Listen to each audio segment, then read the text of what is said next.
Victoria Lane stood before the door of the small wooden cabin, her hands trembling as she knocked in the dead of night. Her Armani suit soaked with rain, mascara smudged on her cheeks. For the first time in her life, the woman running a billion-dollar empire didn't know what to do next. Behind that door, Caleb Hayes, a man she'd only met once, was about to change everything she believed about power, about love, about who truly held the reins. But before that, they had to go through a blind date, and an encounter that nearly destroyed everything. Caleb Hayes sat in his pickup truck outside the Lakeside Cafe, engine idling, seriously considering just driving home. His phone buzzed for the third time in 5 minutes. Marcus, don't you dare bail. She's perfect for you. Jamie, we did not spend 2 weeks setting this up for you to chicken out. Marcus, get your ass in there. He exhaled hard, gripping the steering wheel. The cafe looked nice enough. Big windows facing the lake, string lights wrapped around the porch posts, a few couples scattered at outdoor tables enjoying the April evening. Normal people doing normal things. He wasn't sure he qualified as normal anymore. This is stupid, he muttered to himself. His phone buzzed again. Jamie, Caleb Michael Hayes, if you leave, I'm telling Mia you were too scared to meet a nice lady. That got him. His 8-year-old daughter had already asked him twice this week if he was going on the date Aunt Jamie talked about. The hope in her voice had been unmistakable. Mia wanted him to be happy. She'd actually said that, in those exact words, 2 nights ago while he was tucking her in. You should be happy too, Daddy, not just me. He killed the engine. The cafe door chimed when he walked in. A few heads turned, then went back to their conversations. Caleb scanned the room, looking for, well, he wasn't entirely sure what. Marcus and Jamie had refused to show him a photo, insisting it would be more authentic if they just met naturally. Like we're living in a rom-com from 2005, he'd told them. A woman sitting alone near the window caught his eye. Not because she was looking at him, but because she very deliberately wasn't. Mid-30s, maybe, dark hair pulled back, wearing a cream-colored blouse that probably cost more than his truck payment. She had a water glass in front of her, untouched, and she was staring at the lake with the kind of focus people use when they're trying to ignore their surroundings. Something about her posture, straight-backed, controlled, like she was in a business meeting instead of a cafe, made him think this might be her. He walked over. Victoria? She turned, and for a second, he forgot whatever else he'd planned to say. Not because she was beautiful, though she was, in a way that seemed almost architectural, all clean lines and sharp angles, but because of her eyes. They were assessing him with the kind of directness that made him feel like she'd already read his credit score, his search history, and his deepest fears in the time it took him to say her name. Caleb Hayes? Her voice was measured, professional. Yeah, hi. Sorry if I'm late. You're not. She gestured to the chair across from her. Please. He sat. Up close, she was even more put together than he'd thought. No visible makeup except maybe something around her eyes. Jewelry that looked expensive but understated, just a simple watch and small earrings, and hands that had clearly never changed a tire or refinished a deck railing. This was a mistake. A huge, obvious mistake. So, Victoria said, folding her hands on the table, I'm going to be honest with you. I was set up on this date by my assistant and my attorney, who apparently have nothing better to do than meddle in my personal life. I'm here because they're both ruthlessly persistent, and I was tired of arguing. If you'd like to have a polite cup of coffee and then never speak to me again, I won't be offended. Caleb blinked, then he started laughing. Victoria's expression shifted, not quite a smile, but something adjacent. That's not the reaction I expected. Sorry, it's just... He shook his head. My best friends did the same thing. Told me I needed to get back out there.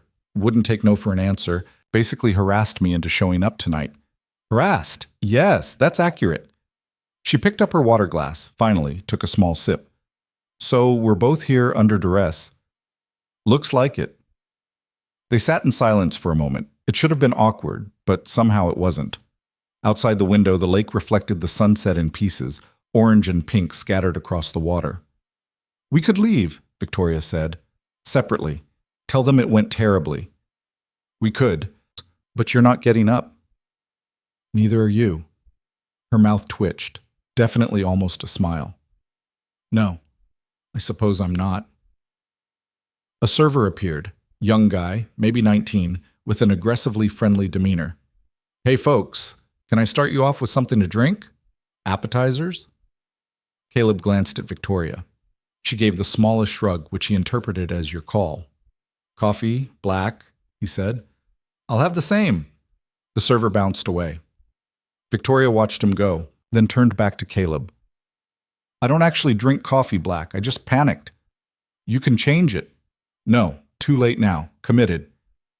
This time he definitely saw a smile. So, Caleb said, leaning back in his chair, what do people do on blind dates? I'm out of practice.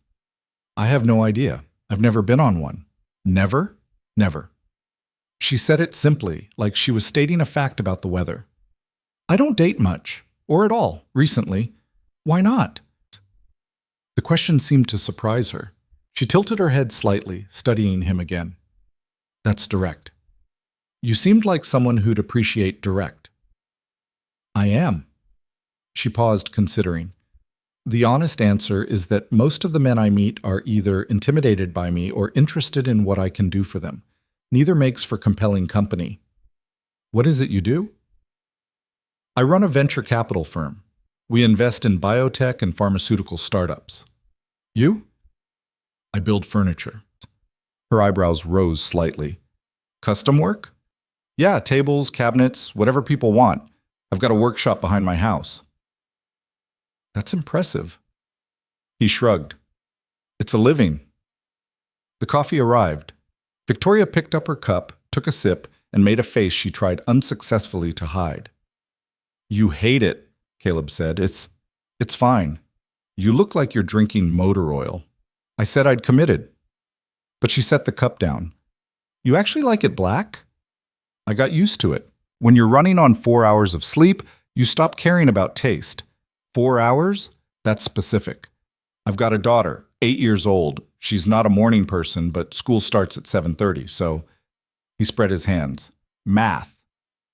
Something changed in Victoria's expression, not softening exactly, but a shift in attention. You're a single father. Yeah, her mom's not in the picture, hasn't been for a long time. That must be difficult.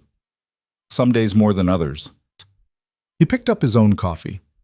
But Mia's the best thing that ever happened to me, so worth it.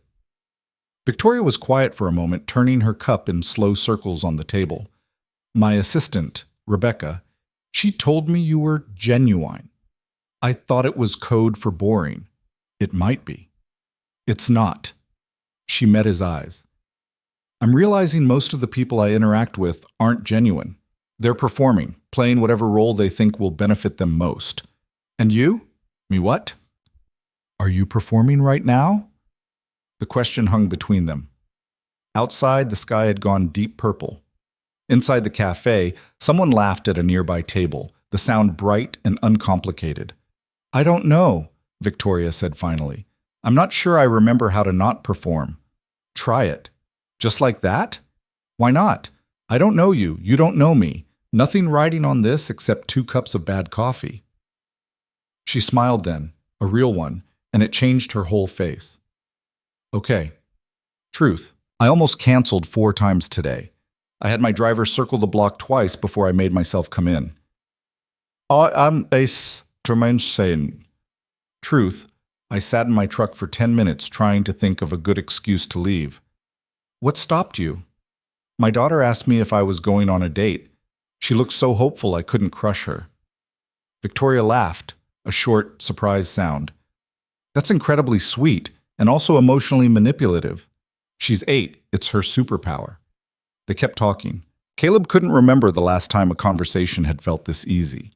Victoria asked about his work, and he found himself explaining the difference between white oak and red oak, why dovetail joints were superior to dowels. The satisfaction of watching raw lumber become something functional and beautiful.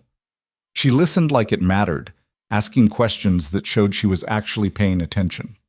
When he asked about her work, she described the pharmaceutical startup landscape with the kind of sharp analysis that made it clear why she'd ended up running a firm.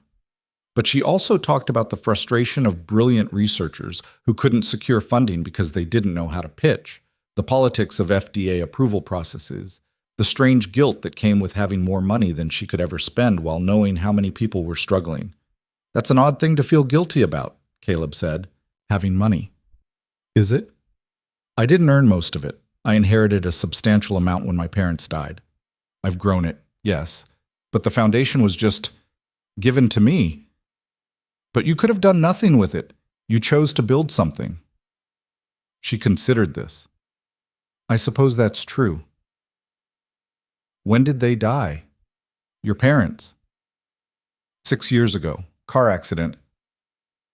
They were driving back from a fundraiser in Denver, and a drunk driver crossed the median. She said it evenly, but her fingers had stopped moving on the coffee cup. It was quick. That's what everyone says, like it's supposed to help. Does it? No. I'm sorry. Thank you. She picked up her cup again, then seemed to remember she hated the coffee and set it back down. You said Mia's mother isn't in the picture. What happened there? If you don't mind me asking. Caleb had known this would come up eventually. It always did. We weren't married, weren't even really together, honestly. We'd been friends who made a drunk mistake one night. When she got pregnant, we tried to make it work, but neither of us wanted the same things. She left when Mia was 3 months old, signed away her parental rights, moved to Seattle. I get a Christmas card sometimes. That's a lot? Yeah. I was going to say lonely. He looked at her. People usually went with tough or hard or I can't imagine. Lonely was closer to the truth. Sometimes, he admitted, but I've got good friends. A good kid. It's enough most days. Most days. Most days. The server came back, clearly hoping they'd order actual food. They got a plate of appetizers to share, calamari that came out too greasy, some kind of bruschetta situation that was mostly tomato. Neither of them cared. They were too busy talking. Victoria told him about growing up wealthy but isolated, parents who loved her but were always working, boarding schools where she learned to present the right version of herself for every situation. Caleb described his own childhood in a different kind of isolation, rural Montana, 3 siblings, parents who worked hard but never quite made enough, the kind of poverty that wasn't dramatic but just, wore you down over time. I joined the army at 18, he said. It seemed like the best option. See the world, get some skills, send money home. Did you? See the world? Afghanistan? Mostly. 2 tours. Her expression shifted. That must have been, yeah. He didn't elaborate, and she didn't push. He appreciated that. Is that where you learned woodworking? Partially. My grandfather taught me the basics when I was a kid. I picked it back up when I got out. Needed something to do with my hands that wasn't... He trailed off. Destructive? Loud. She nodded slowly. I do yoga. Every morning, 5 a.m. Everyone assumes it's for exercise, but really it's just the only time everything in my head gets quiet. Does it work? Sometimes. They'd been there almost 2 hours when Victoria's phone buzzed. She glanced at it, frowned slightly, then turned it face down on the table. Problem? Caleb asked. Just work. It can wait. But it buzzed again and again. You should check it, he said. I don't mind. She hesitated, then picked up the phone. As she read whatever message had come through, her posture changed, that controlled stillness again, like she was pulling back into herself. I'm sorry, she said, setting the phone down. I need to make a call. It'll just be a minute. Take your time. She stepped outside. Through the window, Caleb watched her pace along the porch, phone pressed to her ear, her free hand gesturing sharply. Even from here, he could see the tension in her shoulders. When she came back in, the smile was gone. Everything okay?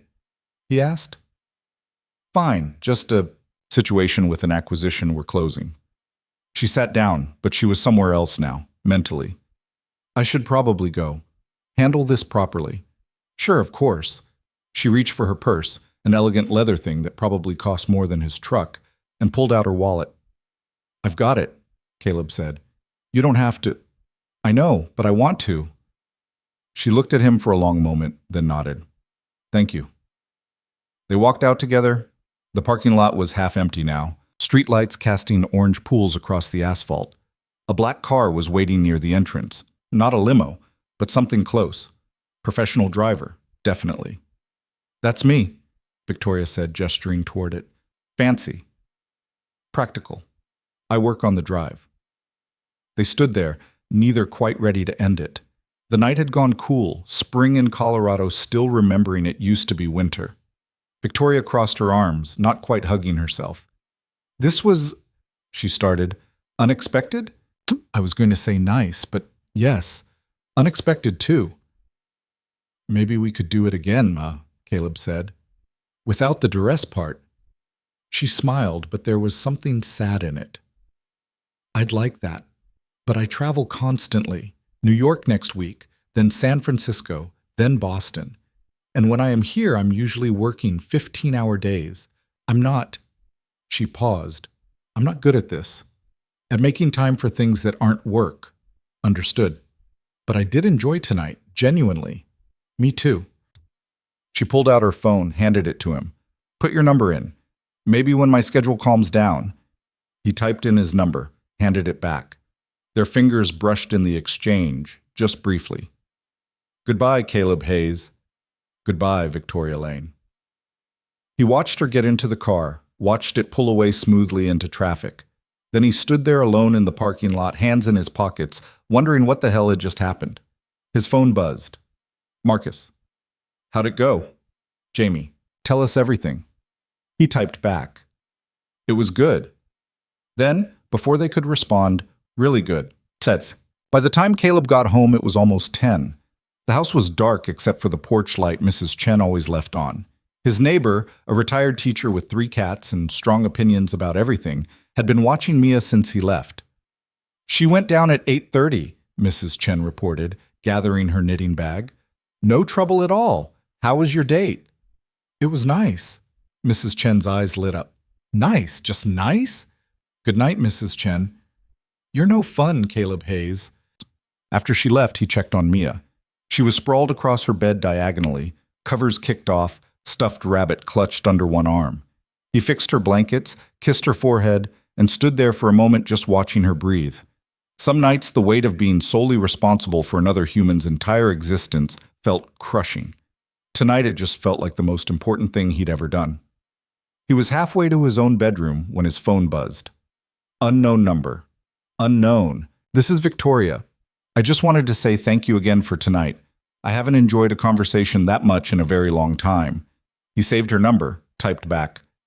Same here. And you don't have to wait until your schedule calms down. I'm pretty flexible. The response came quickly. Victoria. I have a board meeting in New York on Tuesday, but I'll be back Friday evening. Are you free for dinner? Somewhere less coffee-focused. Caleb. I'm free. Mia has a sleepover Friday night, so I'm wide open. Victoria. Perfect. I'll make reservations. Caleb. Nothing too fancy. I'm a jeans and boots guy. Victoria. Noted. Good night, Caleb. Caleb. Good night. He set his phone on the nightstand, lay back on his bed, and stared at the ceiling. His bedroom was simple.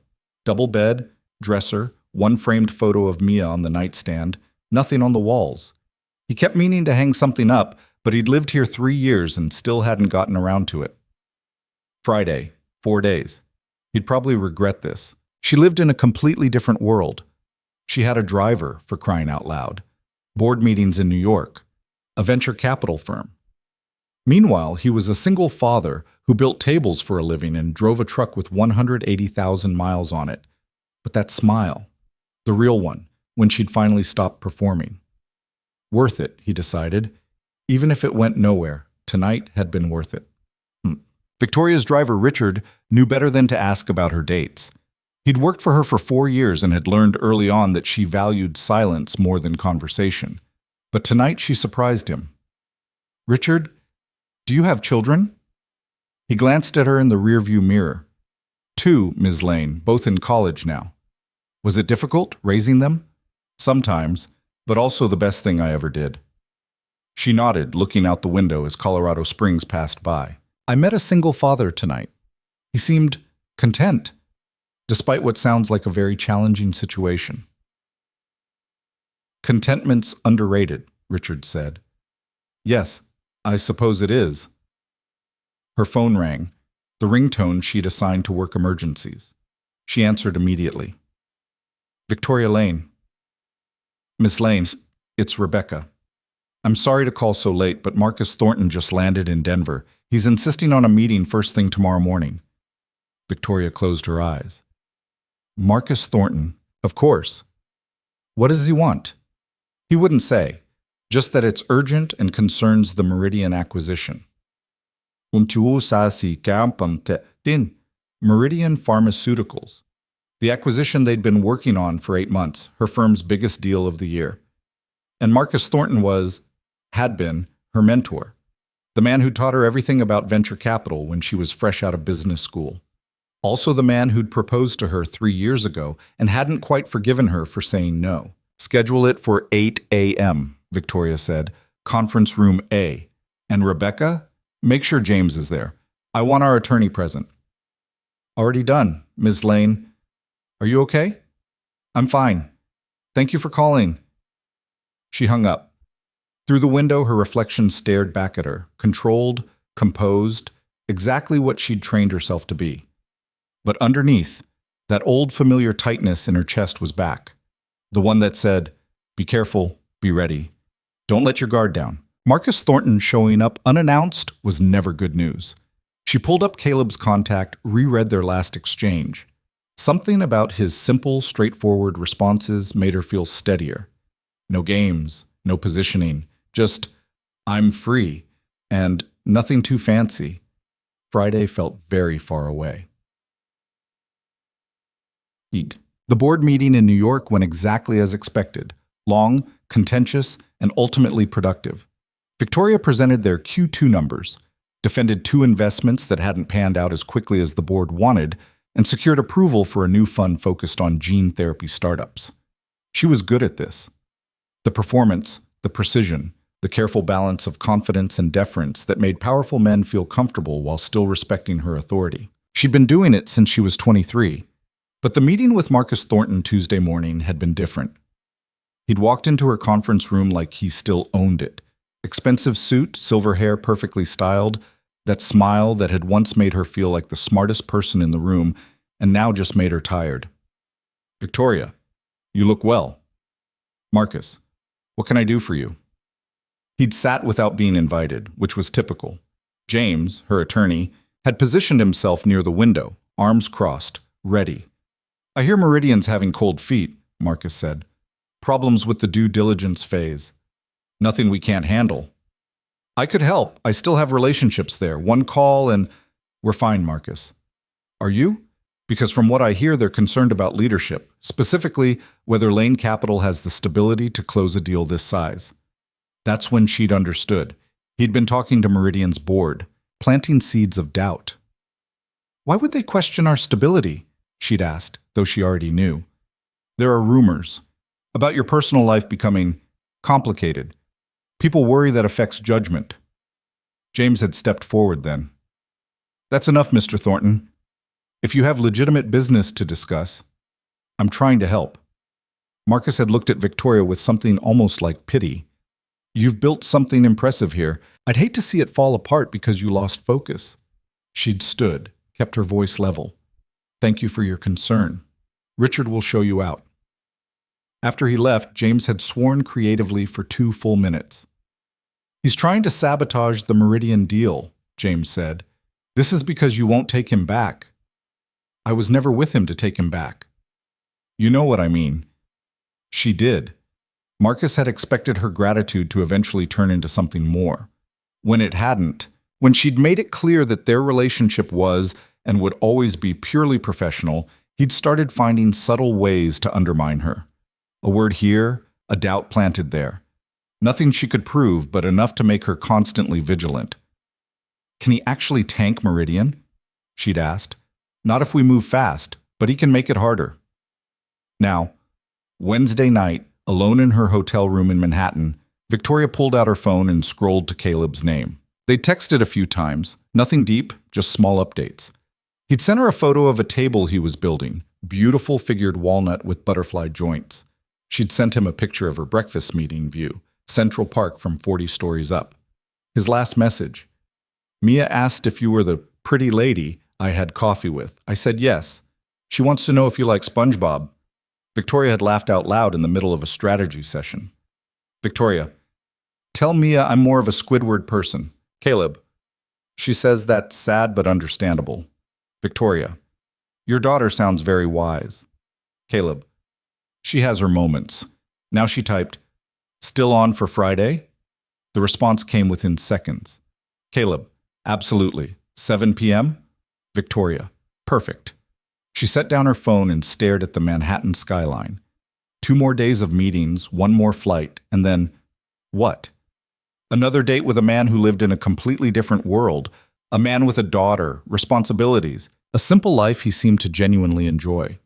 She should probably end this before it went further. It was impractical, complicated. She didn't have time for it. But when she closed her eyes, she could still see the way he'd looked at her in the cafe. Direct, interested, but not hungry for anything except conversation, not measuring her worth by her net worth. Friday, she decided. She'd see him Friday and figure it out from there.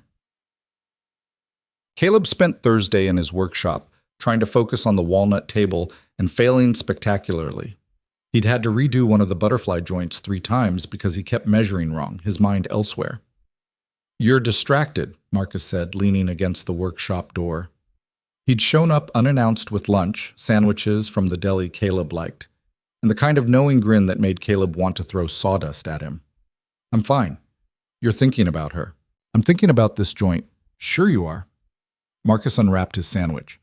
Jamie and I want details, by the way, real details, not your version where you say, it was fine and change the subject. Caleb set down his chisel. We had coffee, talked. It was good. We're getting dinner tomorrow. And? And what? Come on, what's she like? How could he explain Victoria Lane to Marcus? The contrasts, the sharp intelligence, the way she seemed to be constantly analyzing everything, including herself? She's complicated, he said finally. Good complicated or bad complicated? I don't know yet. Marcus took a bite of sandwich, chewing thoughtfully. You know what's weird? Jamie showed me her picture. Before you ask, yes, we looked her up. She's loaded, Caleb. Like seriously, unbelievably wealthy. I know. Does that bother you? Should it? I don't know. Does it?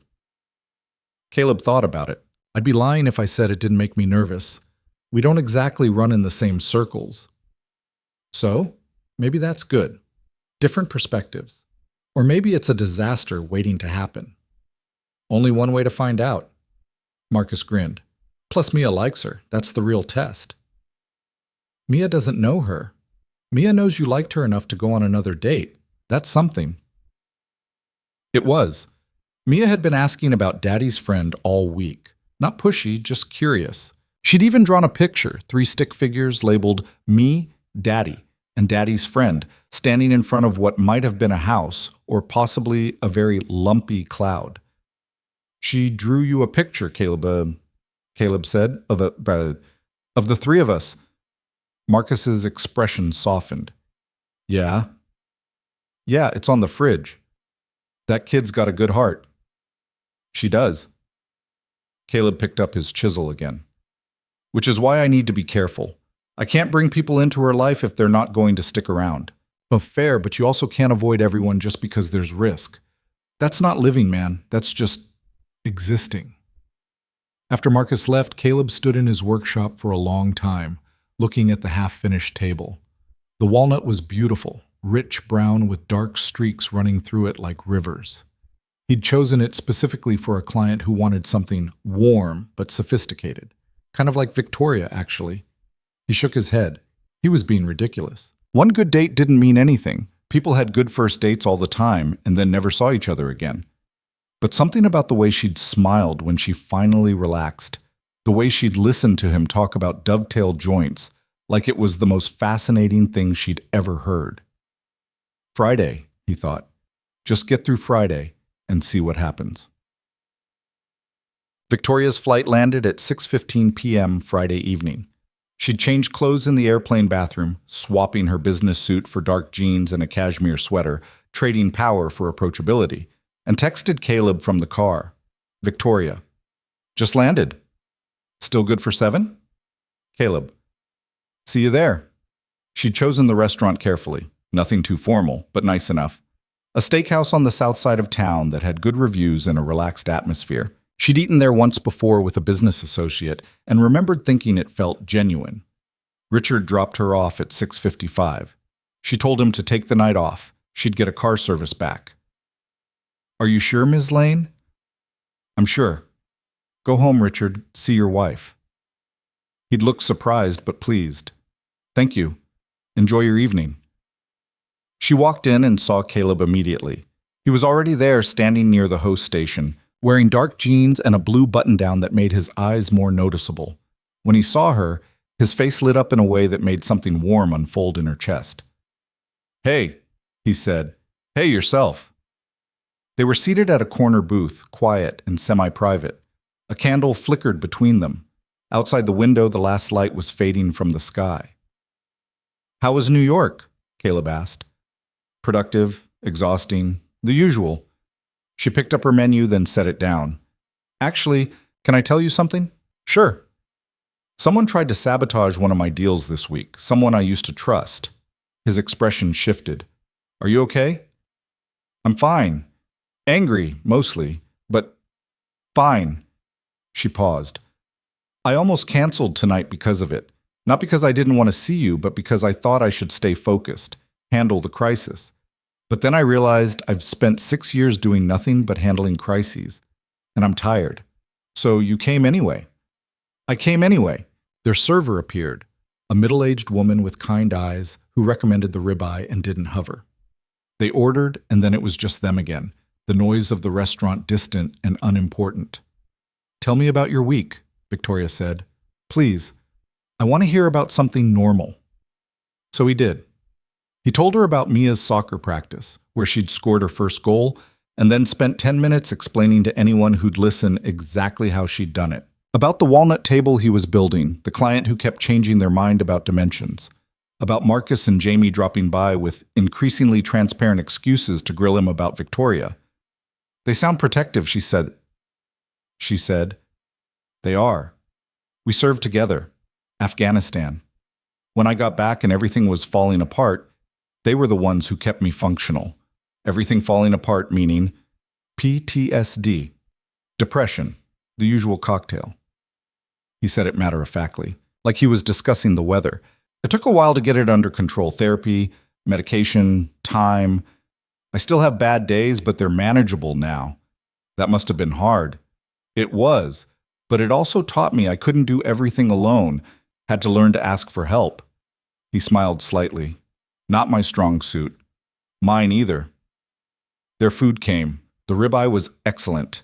They ate and talked, conversation flowing as easily as it had at the cafe.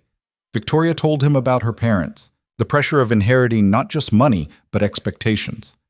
Caleb described his grandparents' ranch in Montana, the summer he spent there learning to work with his hands. I was 16, he said, angry at everything, convinced the world was against me. My grandfather took one look at me and handed me a block of pine and a knife, told me to carve something, anything. What did you make? A terrible, lopsided dog, but it didn't matter. For 3 hours, I forgot to be angry. Victoria found herself leaning forward, drawn in. Is that why you still do it? The woodworking? Partially, but also because there's something satisfying about taking raw material and making it into something useful, something that'll last. He paused. Probably sounds pretentious. It doesn't. It sounds honest. They'd been there almost 2 hours when Victoria's phone buzzed. She ignored it. It buzzed again. You can check it, Caleb said. It can wait. But it kept buzzing. Finally, she glanced at it. Rebecca, calling. Then a text. Miss Lane, I'm sorry, but this is urgent. Excuse me, Victoria said. I really do need to take this. She stepped outside. The night had gone cold, spring remembering winter again. She called Rebecca back. What is it? Marcus Thornton just sent a letter to Meridian's board. He's claiming there are inconsistencies in our due diligence. They're threatening to pull the deal. Victoria closed her eyes. He's lying. I know, but James says we need to respond immediately or they'll use this as an out. I'll be there in 20 minutes. She hung up and stood there for a moment, hand pressed against her forehead. 8 months of work, millions of dollars, dozens of jobs that depended on this acquisition going through, and Marcus trying to destroy it because she'd wounded his pride. When she went back inside, Caleb was waiting with the check already paid. Work emergency? He asked. Yes. I'm sorry. I have to go. I understand. She grabbed her purse, then hesitated. This isn't what I wanted. Tonight was, hey. He stood, took her hand, just held it, steady and warm. It's okay. Go handle your crisis. We can do this again.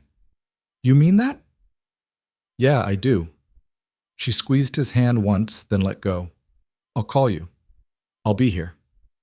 She made it to her car before the frustration hit. Not at Caleb, at the situation, at Marcus, at the fact that 6 years after her parents died, she was still fighting to prove she deserved to run the company they'd built. Her phone rang. Rebecca again. I'm on my way, Victoria said. There's something else. Marcus is here, at the office. He's demanding to speak with you. Of course he was. Tell him I'll be there in 15 minutes, Victoria said. And Rebecca? Call building security. I want them standing by. She disconnected and stared out the window as Richard navigated evening traffic. In her mind, she was already preparing what she'd say, how she'd stand, which version of herself she needed to be. The version that didn't take shit from anyone. The version that won. But there was a smaller voice underneath. The one that sounded tired.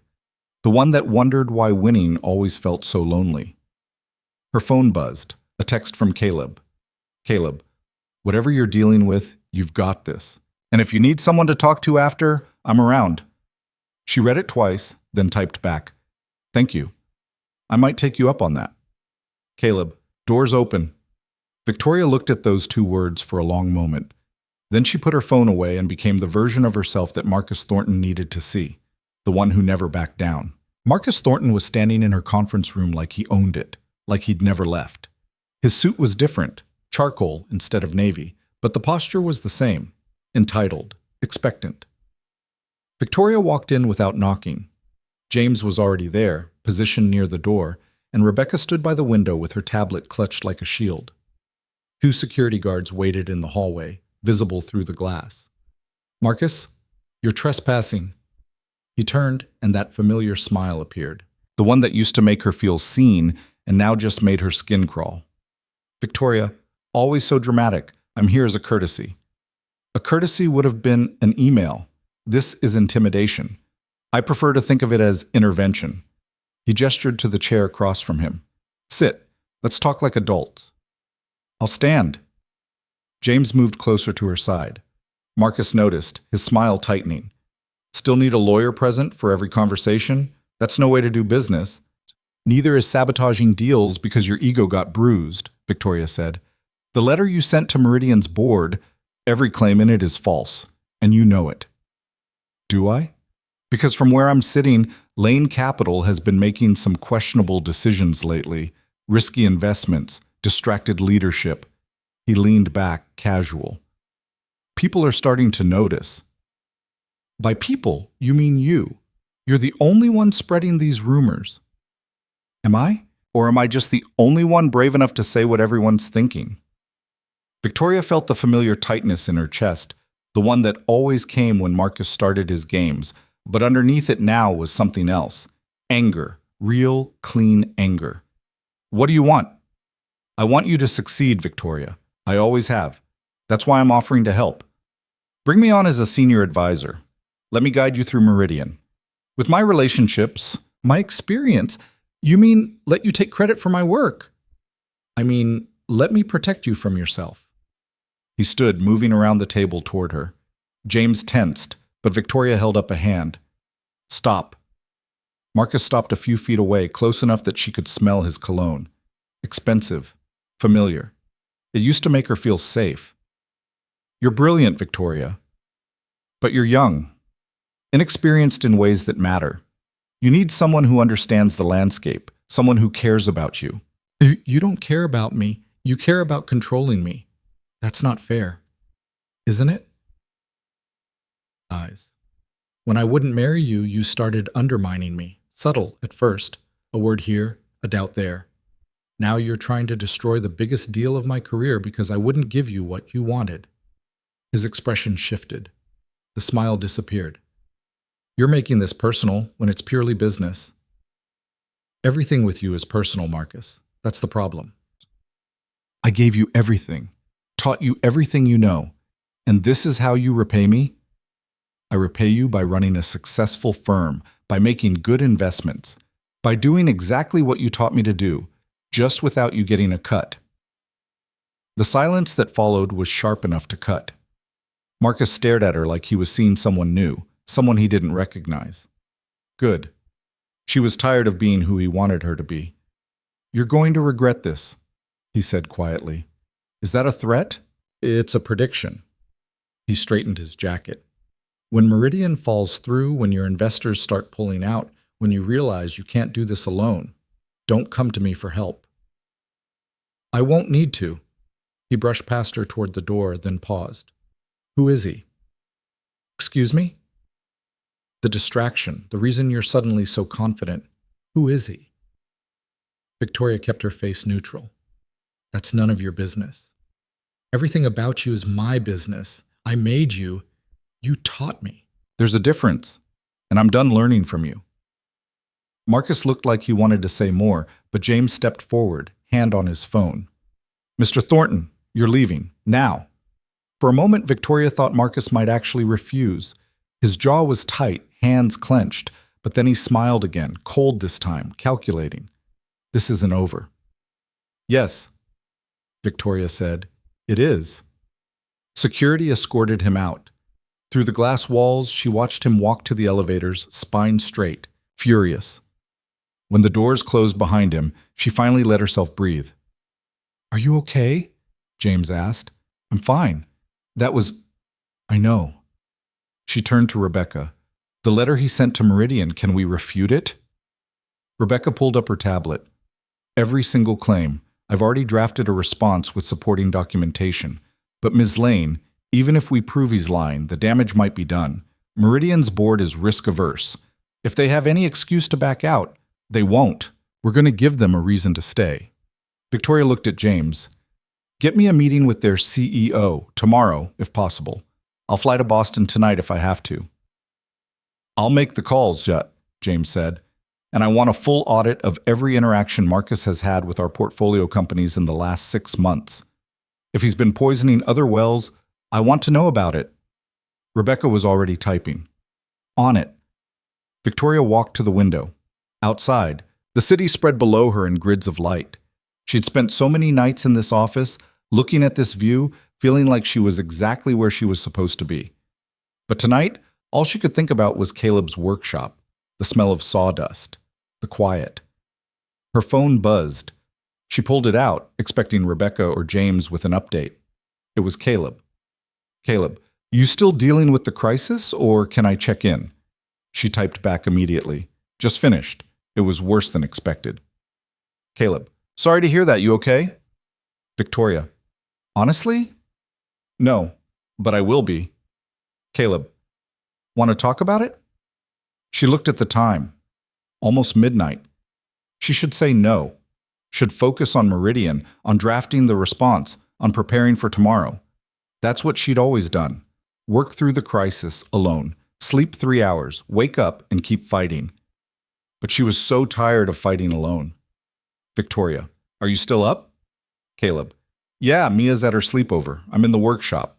Victoria, can I call you? Caleb, please. She stepped out of the conference room, walked to her private office, and closed the door.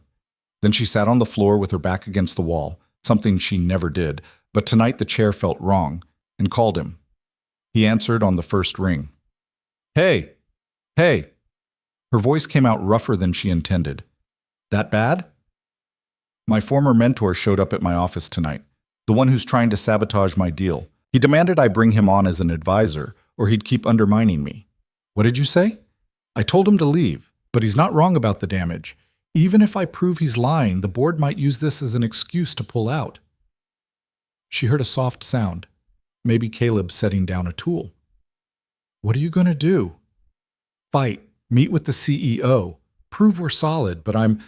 She stopped, surprised by the tremor in her voice. I'm tired, Caleb. I've been fighting for 6 years to prove I deserve to run this company. 6 years of people waiting for me to fail.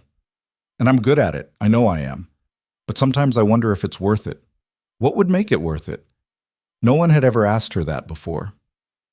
I don't know. I used to think it was about honoring my parents, finishing what they started. But lately I think maybe I'm just scared. Of what? Of being someone without this. If I'm not Victoria Lane, CEO, then who am I? She's silence on the other end. Not uncomfortable, just thoughtful. Can I tell you something?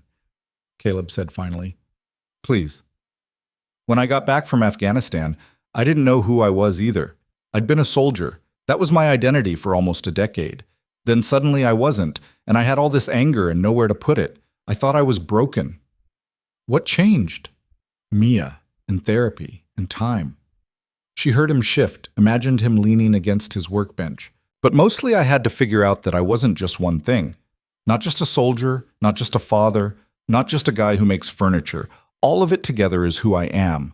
And on the days when one part feels like too much, the other parts hold me up. Victoria closed her eyes. I don't have other parts. I just have this. That's not true. You're also someone who drinks coffee she hates because she committed.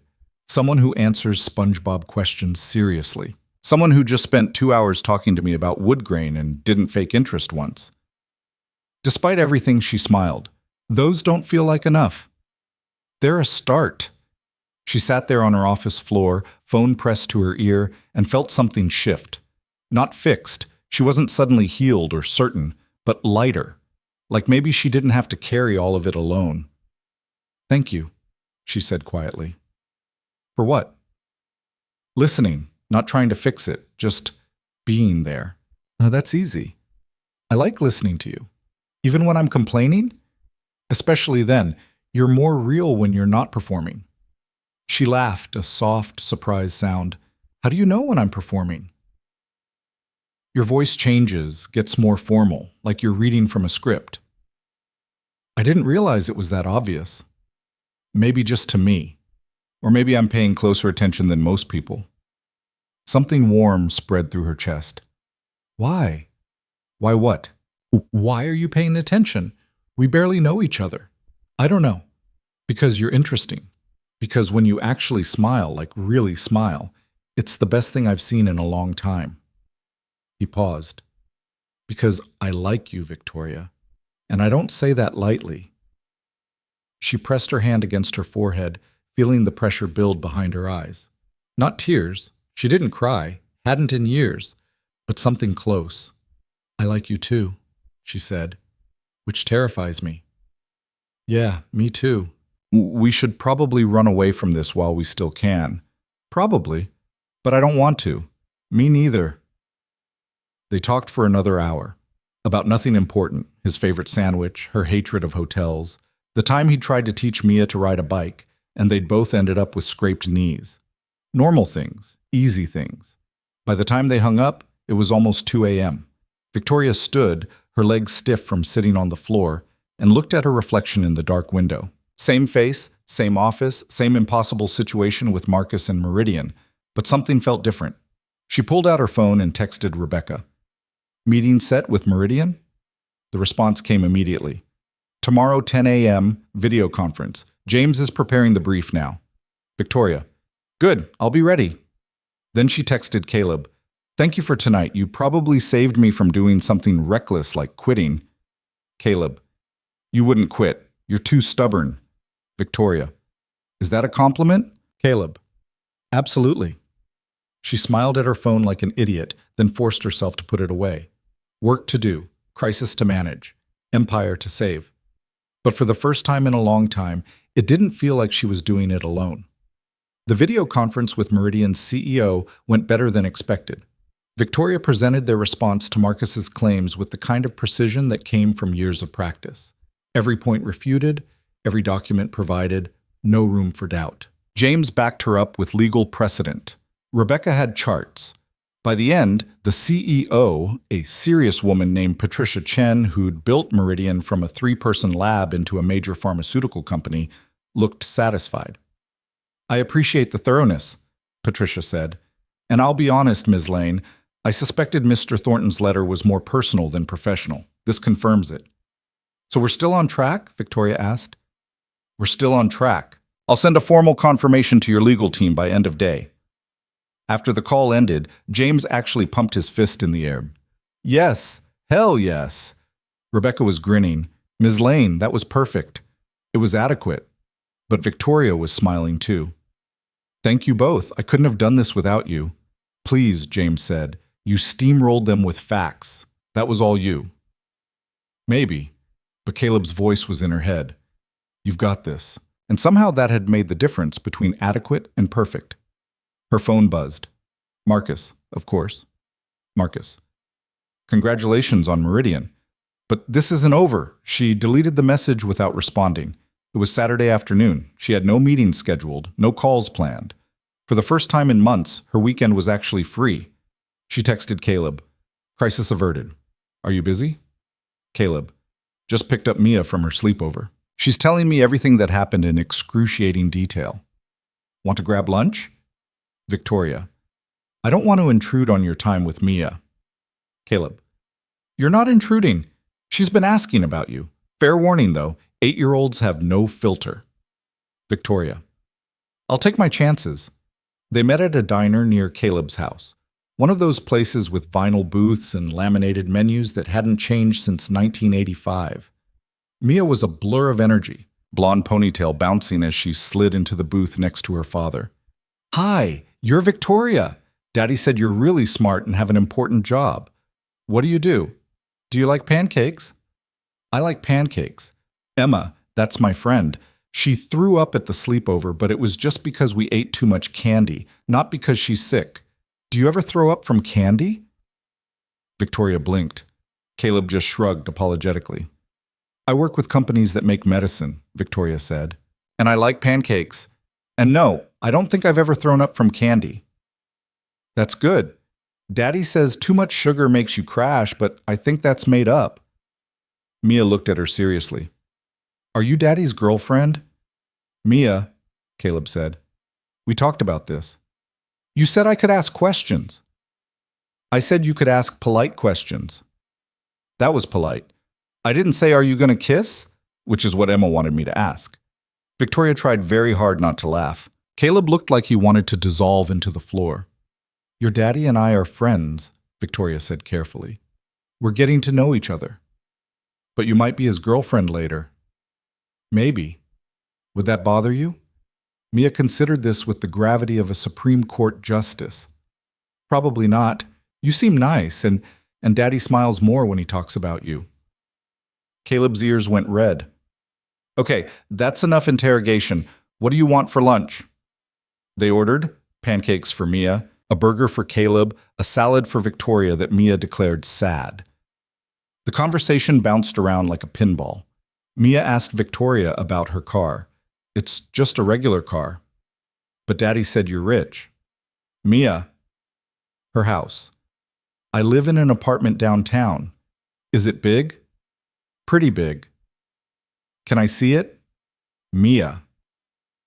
And whether she liked soccer. "I've never played." "You should come to my game. I'm really good now. I scored a goal." So Victoria found herself relaxing in a way she hadn't expected. Mia's questions were direct but not cruel, curious but not invasive. And watching Caleb with his daughter, patient, affectionate, fully present, did something strange to her heart. This was what it looked like when someone chose love over everything else, when they built their life around what mattered instead of what looked good. After lunch, Mia insisted they walk to the park nearby. She ran ahead, ponytail swinging, while Caleb and Victoria followed at a more reasonable pace. "Sorry about the interrogation," Caleb said. "I tried to prepare her, but it's fine. She's wonderful. She likes you. That's a big deal." Does she meet a lot of your dates? She doesn't meet any of my dates. You're the first since, he trailed off, since her mom left. Victoria stopped walking. Caleb, I know, it's a lot of pressure, but I wouldn't have invited you if I wasn't serious about this, about you. We've known each other a week. I know. This is insane. Probably. They stood there in the middle of the sidewalk while Mia climbed on playground equipment in the distance, shouting something about being a pirate. I don't know how to do this, Victoria said. I don't know how to be in someone's life, in a child's life. I work 80 hours a week. I travel constantly. I have an ex-mentor actively trying to destroy my career. She gestured vaguely. I'm not good at this. At what? Normal. Relationships. Being part of something. Caleb reached out and took her hand, just held it steady and warm. How about we don't worry about being good at it? We just try. That's a terrible plan. Yeah, but it's the only one I've got. Mia came running back over. Victoria, can you push me on the swings? Daddy pushes too high, and it makes me scared, but I don't want to tell him because he gets sad. Caleb made a wounded noise. I do not get sad. You do. Your face gets all... Mia made an exaggerated pouty expression. I don't look like that. You do, Victoria laughed. I'll push you, not too high. Perfect. They spent the next hour at the park. Victoria pushed Mia on the swings, helped her across the monkey bars, and learned more about second-grade social dynamics than she ever thought possible. Caleb watched from a bench, smiling in a way that made Victoria's stomach flip. This was dangerous. This feeling, this ease, this sense that maybe she could have something beyond work and responsibility and the endless fight to prove herself. But she couldn't stop. When Mia finally wore herself out and they headed back to Caleb's truck, she grabbed Victoria's hand. Will you come to my soccer game next Saturday? Victoria looked at Caleb. He mouthed no pressure, but his eyes said something else. What time? Victoria asked. 10 a.m. We're the Blue Sharks. I'm number 7. Then I'll be there. Mia beamed. Caleb looked like she'd just given him the best gift in the world. He drove her back to her car at the diner. Mia chattered the whole way about her team, her coach, the goal she was definitely going to score next game. When they pulled into the parking lot, she turned around in her seat. Bye, Victoria. Thank you for pushing me on the swings. Bye, Mia. Thank you for having lunch with me. Caleb walked Victoria to her car. For a moment, they just stood there, neither quite ready to leave. Thank you for today, he said. It meant a lot to both of us. I had a good time. Genuinely. Even with the interrogation? Especially with the interrogation. She paused. Caleb, I need to be honest with you. My life is complicated. Marcus isn't going to stop trying to undermine me. I'm going to have more late nights, more emergencies, more times when I have to cancel plans. And I don't know if I can give Mia, what you deserve. What do we deserve? Consistency, presence. Someone who's actually there. He stepped closer. Not touching her, but close enough that she could feel the warmth of him. Victoria, I've been alone for 5 years. By choice, mostly, because I didn't want to bring someone into Mia's life unless I was sure. But I'm sure about you. Even this fast, even this crazy, I'm sure. So yeah, your life is complicated. Mine is too. Single dad, PTSD, a kid who asks inappropriate questions at lunch. We're both a mess. Maybe that's the point. What's the point? We don't need perfect. We just need real. She looked up at him, at the honesty in his face, the steadiness in his eyes, and made a decision that terrified her. She kissed him. It was brief, just a soft press of lips, but it felt like jumping off a cliff. When she pulled back, Caleb was smiling. Was that okay? She asked. That was very okay. Good. Because I've been thinking about it since the cafe. Me too. They stood there grinning at each other like idiots until Mia honked the horn from inside the truck. I should go, Caleb said, before she starts making kissing noises. Too late, Mia called through the window. Victoria laughed. Go, I'll see you next Saturday. Next Saturday, 10 a.m., Blue Sharks. I'll be there. She drove back to her apartment in a daze. Her phone kept buzzing. Work emails, updates from James, a message from Rebecca about a new investment opportunity. But she ignored all of it. Just for an hour, she wanted to hold on to this feeling. Light, hopeful, real. When she finally checked her messages that evening, there was one from Caleb. Caleb, Mia says you're officially approved. Exact quote. She's nice and pretty and didn't treat me like a baby. High praise. Victoria, tell her I'm honored. Caleb, also she wants to know if you can braid hair because hers always looks lumpy when I do it. Victoria, I can try. Fair warning, I've never braided anyone's hair before. Caleb, you'll fit right in. I have no idea what I'm doing either. The week that followed was chaos. Marcus made good on his threat, reaching out to 3 of Lane Capital's portfolio companies with thinly veiled warnings about Victoria's leadership. 2 of them called James immediately to verify. The third, a biotech startup that Marcus had introduced to Victoria years ago, went quiet. They're scared, James said during their emergency meeting. Marcus is telling them we're unstable, that they should consider other funding sources. Can he do that? Rebecca asked. He can say whatever he wants. Whether they believe him is another question. Victoria stared at the list of companies Marcus had contacted. 15 in total, spanning 3 years of work. He was systematic about it, targeting the ones most likely to be swayed, the ones where he still had relationships. He's trying to hollow me out from the inside, she said. Make it look like I'm losing portfolio companies so investors pull their money. It's working, James said grimly. I got a call this morning from Whitfield Ventures. They're concerned about recent instability and want to schedule a meeting.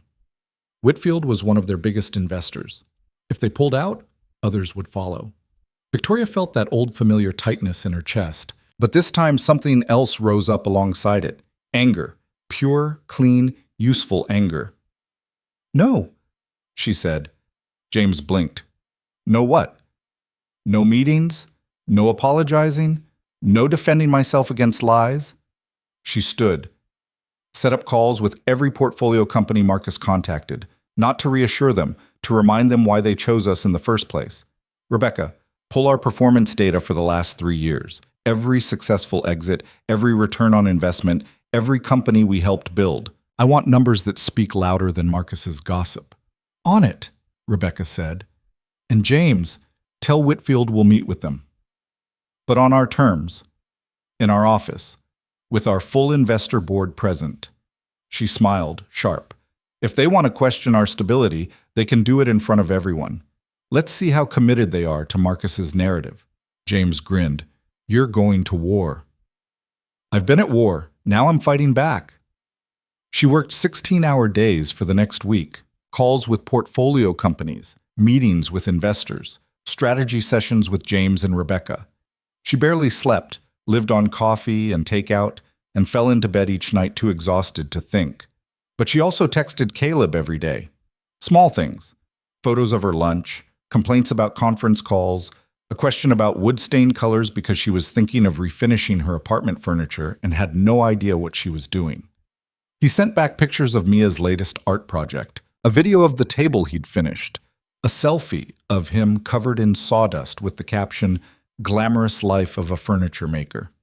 It kept her grounded, reminded her there was a world outside this fight. Saturday morning, she woke up at 6 a.m. and realized she'd forgotten about Mia's soccer game. It started at 10. She had a conference call scheduled for 9:30 with a portfolio company in Seattle. She could reschedule the call. She should reschedule the call. But the old Victoria, the one who'd spent 6 years proving she was serious, committed, always available, would never reschedule for something personal. She stared at her phone for a long moment. Then she called the CEO in Seattle. Alan, it's Victoria Lane. I need to move our call to Monday morning. Something came up. Is everything okay? Everything's fine, just a scheduling conflict. No problem. Monday works. She hung up and sat there, heart pounding like she'd just done something radical. She had. For the first time in her professional life, she'd chosen personal over work. It felt terrifying and right in equal measure. She showed up at the soccer field at 9:50, wearing jeans and a Lane Capital zip-up jacket because it was the most casual thing she owned. Caleb spotted her immediately, waving from the bleachers. Mia saw her and started jumping up and down, pointing. "She came! Daddy, she came!" Victoria climbed up to sit next to Caleb. He was holding a travel mug of coffee and grinning. "You made it," he said. "I made it. I have no idea what I'm watching, but I made it. That makes two of us. I still don't understand offsides." They sat together and watched 8-year-olds chase a soccer ball with chaotic enthusiasm. Mia was actually pretty good, fast, aggressive, not afraid to go after the ball. Halfway through the first half, she scored, and Caleb jumped up, shouting. Victoria found herself standing too, clapping, caught up in it. Mia ran past their section of bleachers and waved. Victoria waved back, feeling something warm and unfamiliar spread through her chest. This was what she'd been missing. After the game, Blue Sharks won 4-2. Mia ran over, sweaty and grinning. "Did you see my goal?" "I did! It was amazing!" "I know!" Mia threw her arms around Victoria's waist, completely unself-conscious. Victoria froze for a second, then carefully hugged her back. When Mia ran off to get snacks with her team, Caleb moved closer. "You okay?" he asked quietly. "Yeah, just not used to this." The hugging? The including, being part of something. He took her hand right there in front of everyone. "You're part of this now, if you want to be." Victoria looked at their joined hands, then at Mia laughing with her teammates, then at Caleb's steady, honest face. "I want to be," she said, and meant it. They went to lunch after the game, a pizza place Mia chose because it had an arcade in the back. While Mia fed quarters into a claw machine with single-minded determination, Victoria and Caleb sat in a booth watching her through the window between the dining area and the game room. "She's going to spend all her allowance on that thing," Caleb said. "Probably. But she looks happy." "Yeah." He turned to look at Victoria. "So do you." "I am. Is that weird? I just watched 8-year-olds kick a ball around for an hour, and I'm genuinely happy." Not weird, different maybe. The pizza came, pepperoni, because Mia had declared it the only real pizza, and they ate while Mia periodically ran over to announce her progress. "I almost got the unicorn." "The claw is broken, I think." "Daddy, can I have $5 more?" After the fourth request, Caleb said no. Mia accepted this with surprising grace and came to sit with them, stealing a slice of pizza. "Victoria, do you have any kids?" she asked through a mouthful of cheese. "Mia, don't talk with your mouth full." She swallowed dramatically. "Do you?" "No, I don't." "Do you want kids?" Victoria paused, caught off guard. "I haven't really thought about it." "Why not?" "Mia," Caleb warned. "What?" "It's a normal question. Emma's mom says all grown-ups think about having kids." "Emma's mom has opinions about a lot of things," Caleb said. "Eat your pizza." But Victoria was still thinking about the question. Did she want kids? A year ago, the answer would have been an automatic no. Her life didn't have room for children. She could barely maintain relationships with other adults, let alone be responsible for raising a human being. Now, watching Mia pick the pepperoni off her slice and eat it separately, she wasn't so sure. "I think I'd be scared," Victoria said finally, "of messing it up, of not being good enough." Mia looked at her seriously. "Daddy says that sometimes too, but I think he's doing okay." Caleb's expression went soft. "Thanks, kiddo." "You're welcome. Can I go back to the arcade?" "Yeah, but that's it for quarters." Mia ran off. Victoria watched her go, then turned to Caleb. "Does it get easier, the fear of messing up?" "No, but you get better at living with it."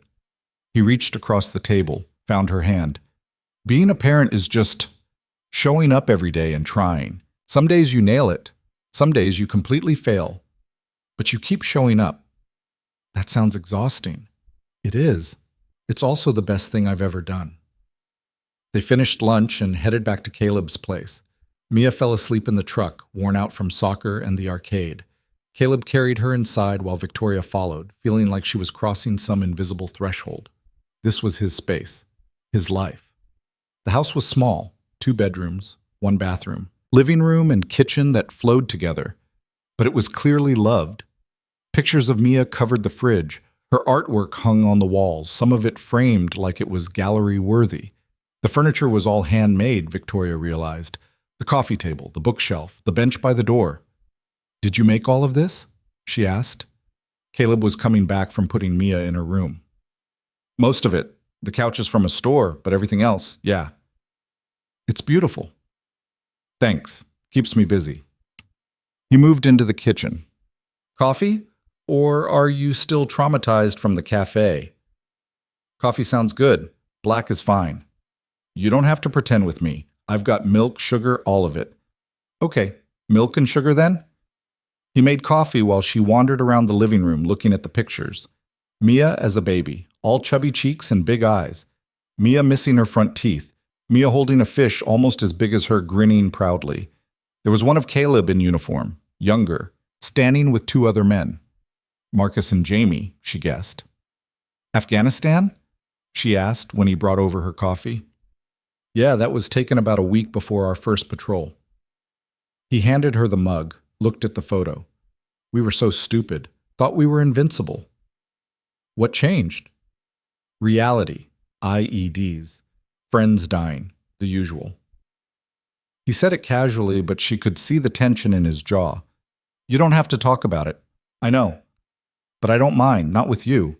He sat on the couch, and after a moment she sat next to him, close but not touching. "It was bad," he said. "I did things I'm not proud of. Saw things I can't forget. When I got home, I was angry all the time. At everything.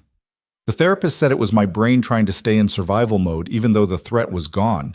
Is that what the woodworking helps with? The anger?"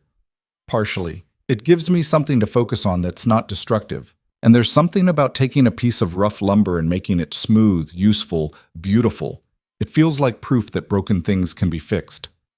Victoria set down her coffee, turned to face him fully. "You're not broken, Caleb. Some days I'm not sure." "I am." She reached out, touched his face gently. "You're one of the least broken people I've ever met. You're honest, present. You show up for your daughter every single day. That's not broken. That's strong." He closed his eyes, leaning into her touch. "You say that now. Wait until you see me on a bad day. I want to see you on bad days and good days and all the days in between." He opened his eyes, and the look in them made her stomach flip. "Victoria, I need to tell you something."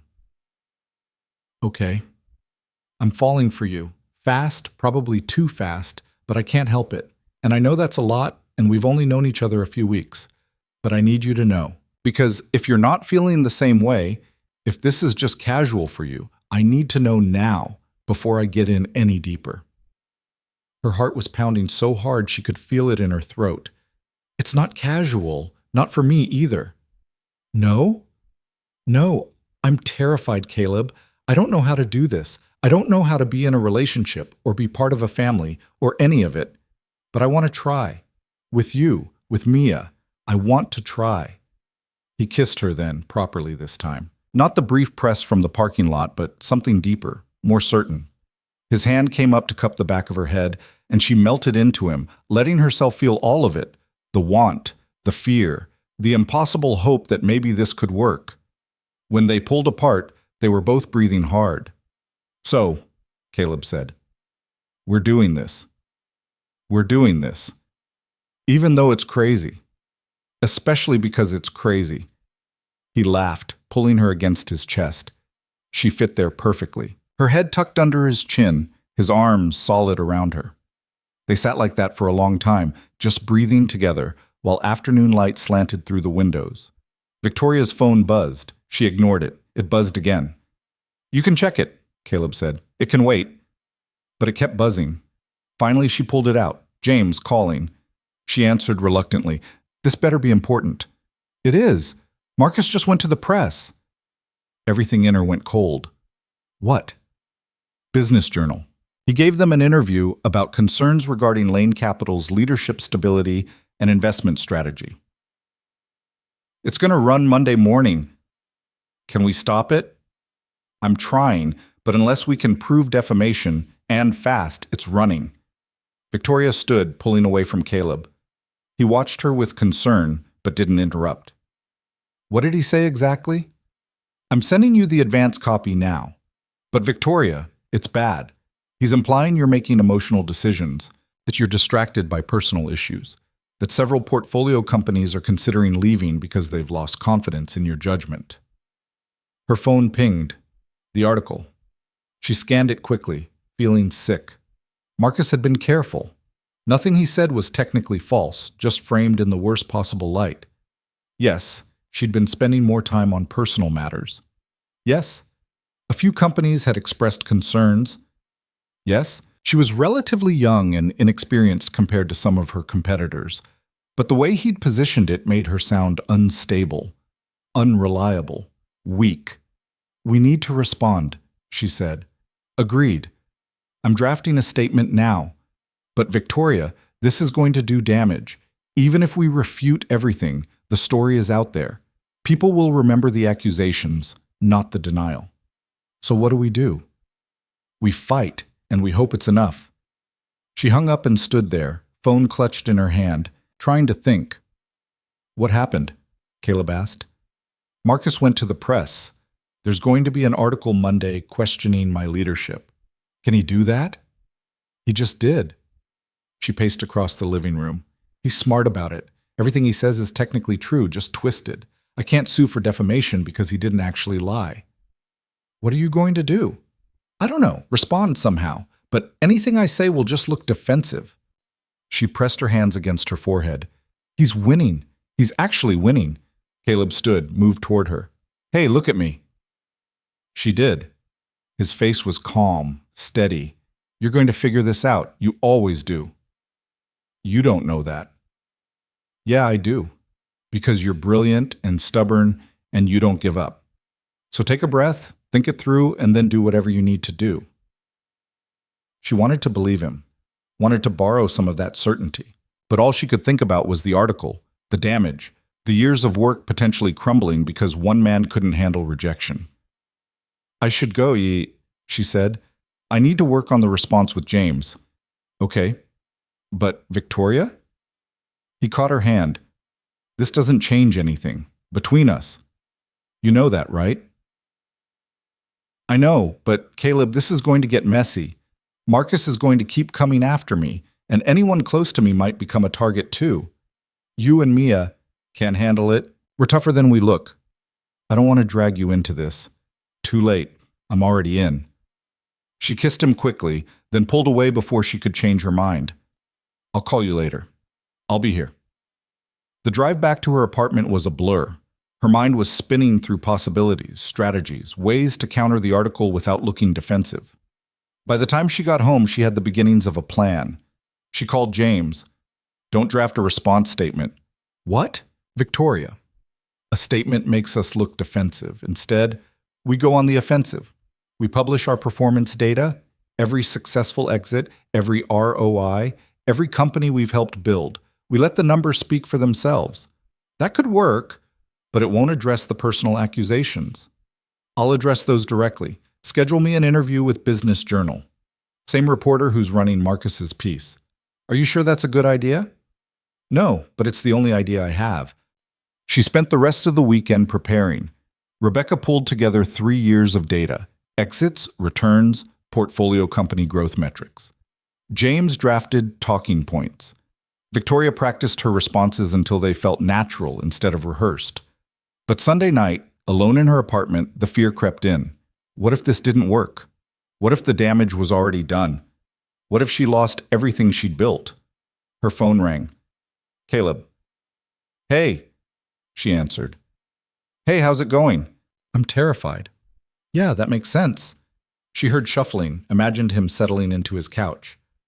Want to talk about it? Not really. I just want to hear your voice. Okay, I can do that. He paused. Mia asked about you at dinner, wanted to know when you're coming over again. What did you tell her? That you're dealing with some work stuff, but you'll be around soon. I hope that's true. It will be. Victoria, whatever happens with this article, with Marcus, with all of it, you're going to be okay. Maybe not right away, but eventually. How do you know? because you survived your parents dying, because you built a company from the ground up, because you're here fighting instead of giving up. That's not someone who breaks easily. She closed her eyes, feeling tears threaten for the first time in years. Thank you. For what? For believing in me when I don't believe in myself. That's easy. You're kind of amazing. She laughed despite everything. You're biased. Completely, but I'm also right. They talked for another hour. About nothing important. What Mia had for dinner, a new table commission Caleb got, the weather. Normal things, safe things. When they finally hung up, Victoria felt steadier. Not fixed, but better. She could do this. She had to. The interview was scheduled for Tuesday morning, the day after Marcus's article ran. James had insisted on being there, sitting just off camera like a protective guard dog. The reporter, a woman named Sarah Martinez, was professional but skeptical. Ms. Lane, Marcus Thornton is a respected figure in venture capital. He says you've been making emotionally driven decisions. How do you respond? Victoria met her eyes. I respond with data. In the 3 years since I took over Lane Capital, we've achieved a 38% average return on investment.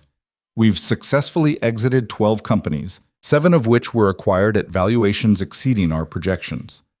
42% of our portfolio companies are led by women or minority founders, well above industry average.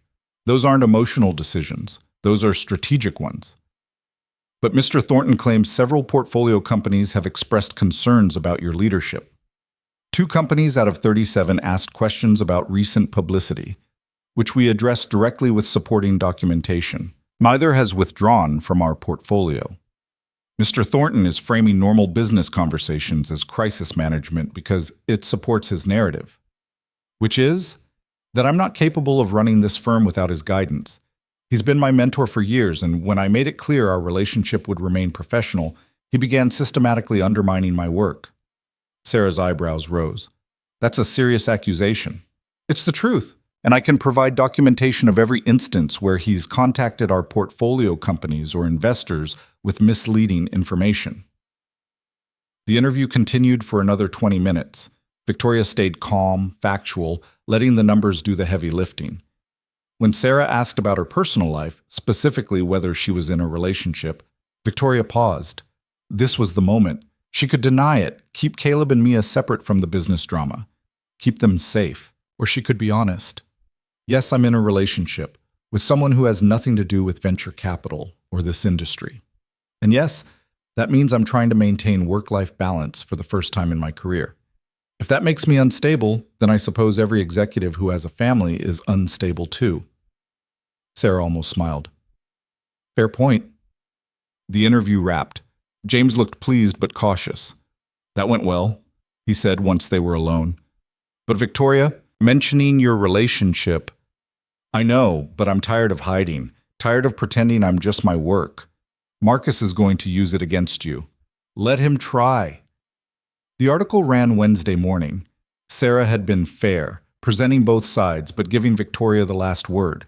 The response was immediate. Half the industry backed her. Women founders especially, who'd faced similar challenges with male mentors who couldn't handle being outgrown. The other half stayed quiet, waiting to see which way the wind blew. Marcus called that afternoon. She didn't answer. He called again and again. Finally, he texted, "We need to talk. This has gone too far." She stared at the message for a long time. Then she typed back, "You're right, it has. My lawyers will be in touch regarding your harassment of our portfolio companies. Don't contact me again." She blocked his number. James appeared in her doorway. "You blocked him?" "Yes." "Good. About time." He sat down. "Victoria, I've been going through his communications. We have a case.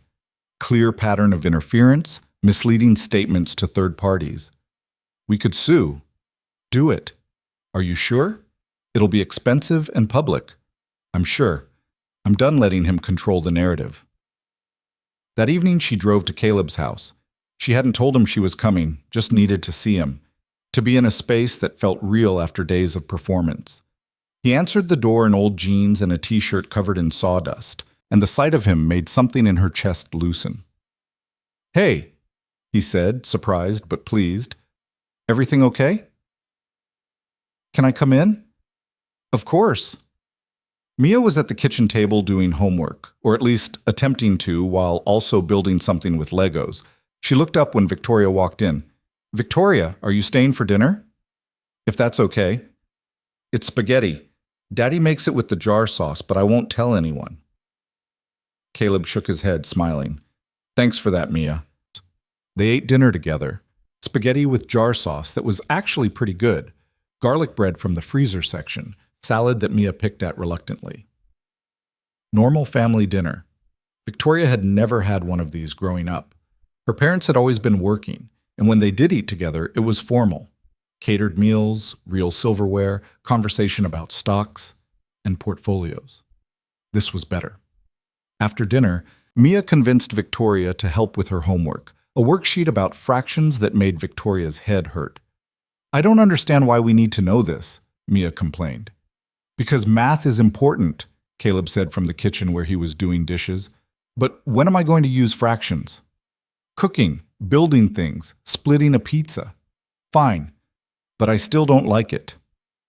Victoria helped her work through the problems, surprised by how much she remembered. When they finished, Mia looked at her seriously. "You're good at this." "At math?" "At being here. With us." Something warm spread through Victoria's chest. "Thanks, Mia."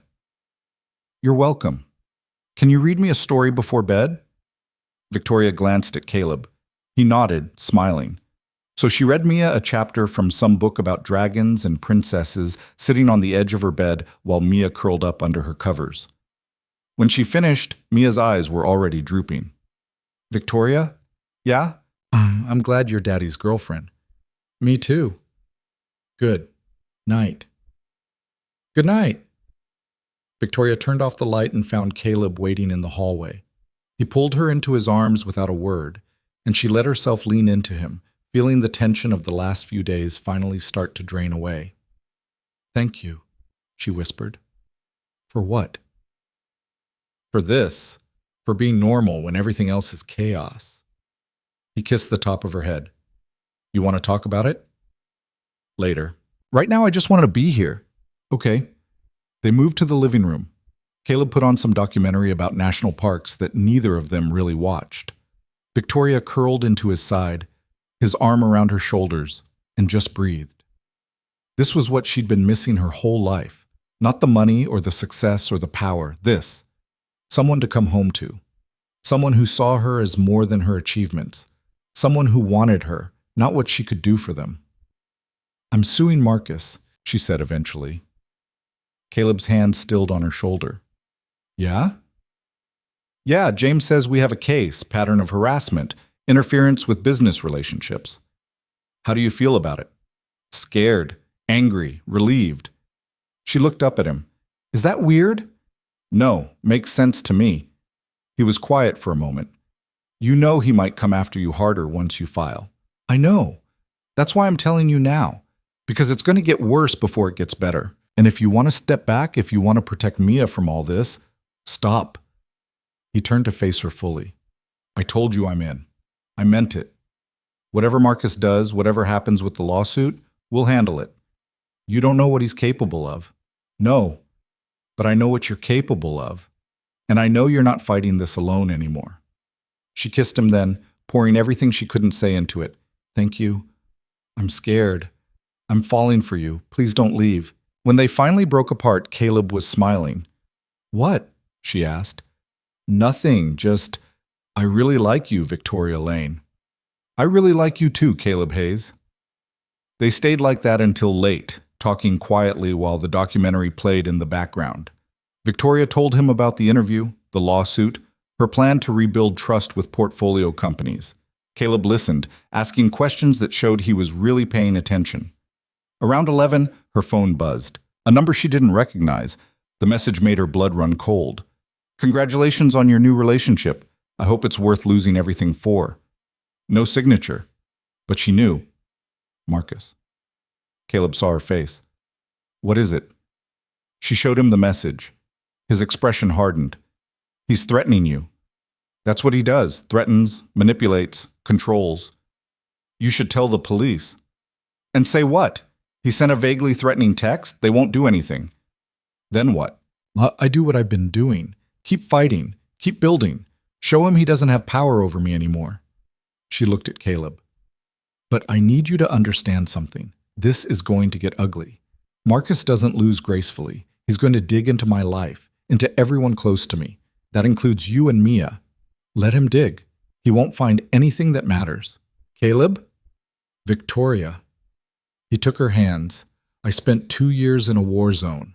I've been diagnosed with PTSD. I'm a single father raising a kid on a furniture maker's income. None of that is secret. None of it is shameful. If Marcus wants to use it against me, fine, but it won't change how I feel about you. She wanted to believe him, but she'd seen what Marcus could do with information, how he could twist innocent things into weapons. What if he goes after Mia? Then I'll handle it, same way I've handled everything else, one day at a time. Victoria sat there, looking at this man who'd known her for less than a month and was already willing to stand in the blast zone with her. It should have scared her. Instead, it made her feel braver. Okay, she said. Okay, we do this together. Together. Her phone buzzed again. Another message. Dinner tomorrow night, the Broadmoor. 8 p.m. Come alone or I release everything I have to the press. She showed Caleb. He swore quietly. You're not going alone. I have to. If I don't, he'll follow through on the threat. What does he have? I don't know. But knowing Marcus, it's something he thinks will destroy me. She stood, started pacing. He's been planning this. The article, the threats, now this. He's backed me into a corner. So what do? She stopped pacing, looked at Caleb. I go, but on my terms. What does that mean? It means I'm done playing defense. She called James immediately. Marcus wants to meet tomorrow night. The Broadmoor. 8 p.m. Don't go. It's a trap. I know, that's why I need you to be there, not at the table, but close enough to record everything he says. Victoria. He's threatening to release something to the press. I need to know what it is, and I need proof he's blackmailing me. Can you do it? Silence. Then, yeah, I can do it. Good. And James? Bring security, just in case. After she hung up, Caleb pulled her back to the couch. Are you sure about this? No, but I'm out of other options. What if it goes wrong? Then at least I tried. She leaned against him. I'm tired of being afraid of him, of letting him control me. Tomorrow night, one way or another, this ends. He held her tighter. I don't like this. Neither do I, but it's necessary. They sat in silence for a while. Outside, the neighborhood was quiet, just the occasional car passing. Normal life continuing while Victoria's world tilted on its axis. Stay tonight, Caleb said quietly. What? Stay. I'm not asking for anything. I just don't want you to be alone right now. He should say no, should go home, prepare for tomorrow, maintain some distance. But she was so tired of being alone. Okay, she whispered. I'll stay. He set her up in his room, insisted she take the bed while he took the couch. She argued, but lost. Lying in his bed, surrounded by the smell of him, she felt safer than she had in weeks. But sleep didn't come easily. She kept thinking about tomorrow, about Marcus, about everything that could go wrong. Around 2 a.m., she gave up and went to the living room. Caleb was still awake, staring at the ceiling. Can't sleep either? She asked. Nope. She sat on the edge of the couch. I'm scared. I know. What if he wins? Then we figure it out, together. She crawled onto the couch with him, fitting herself against his side. He wrapped his arm around her, solid and warm. Whatever happens tomorrow, and she said, I want you to know this, with you, with Mia. It's the best thing that's happened to me in years, maybe ever. He kissed her forehead. Same here. They fell asleep like that, tangled together on the too small couch, holding on to each other like lifelines. When Victoria woke up, early morning light was filtering through the windows and Mia was standing next to the couch, staring at them. Did you have a sleepover? she whispered. Victoria's brain was still foggy. Sort of. Cool. Can I watch cartoons? Quietly, Caleb mumbled, not opening his eyes. Mia grabbed the remote and settled into the armchair, volume low. Victoria should get up, go home, prepare for tonight. But Caleb's arm was still around her and the morning was peaceful, and for just a few more minutes she wanted to pretend everything was normal, that this was her life now.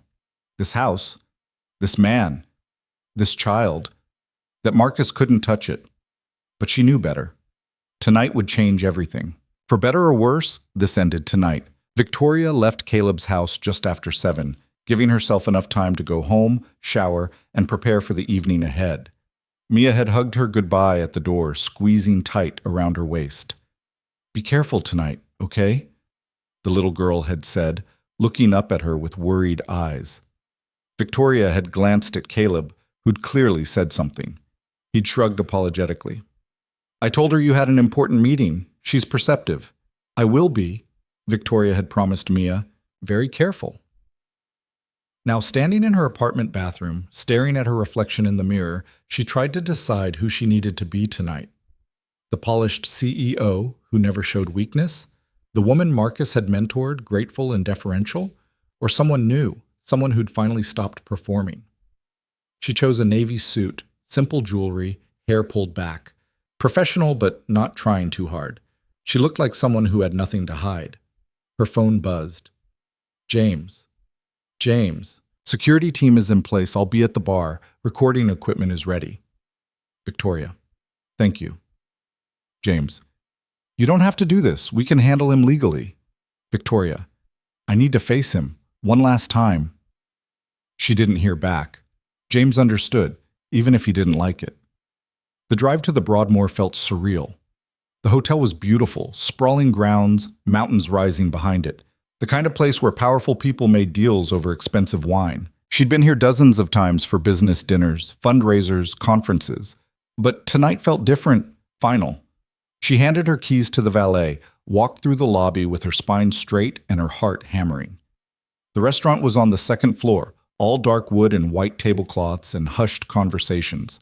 Marcus was already there, sitting at a corner table with a view of the lake. He stood when he saw her, that familiar smile in place. "Victoria, you look lovely." She sat without responding to the compliment. A waiter appeared immediately, but she waved him off.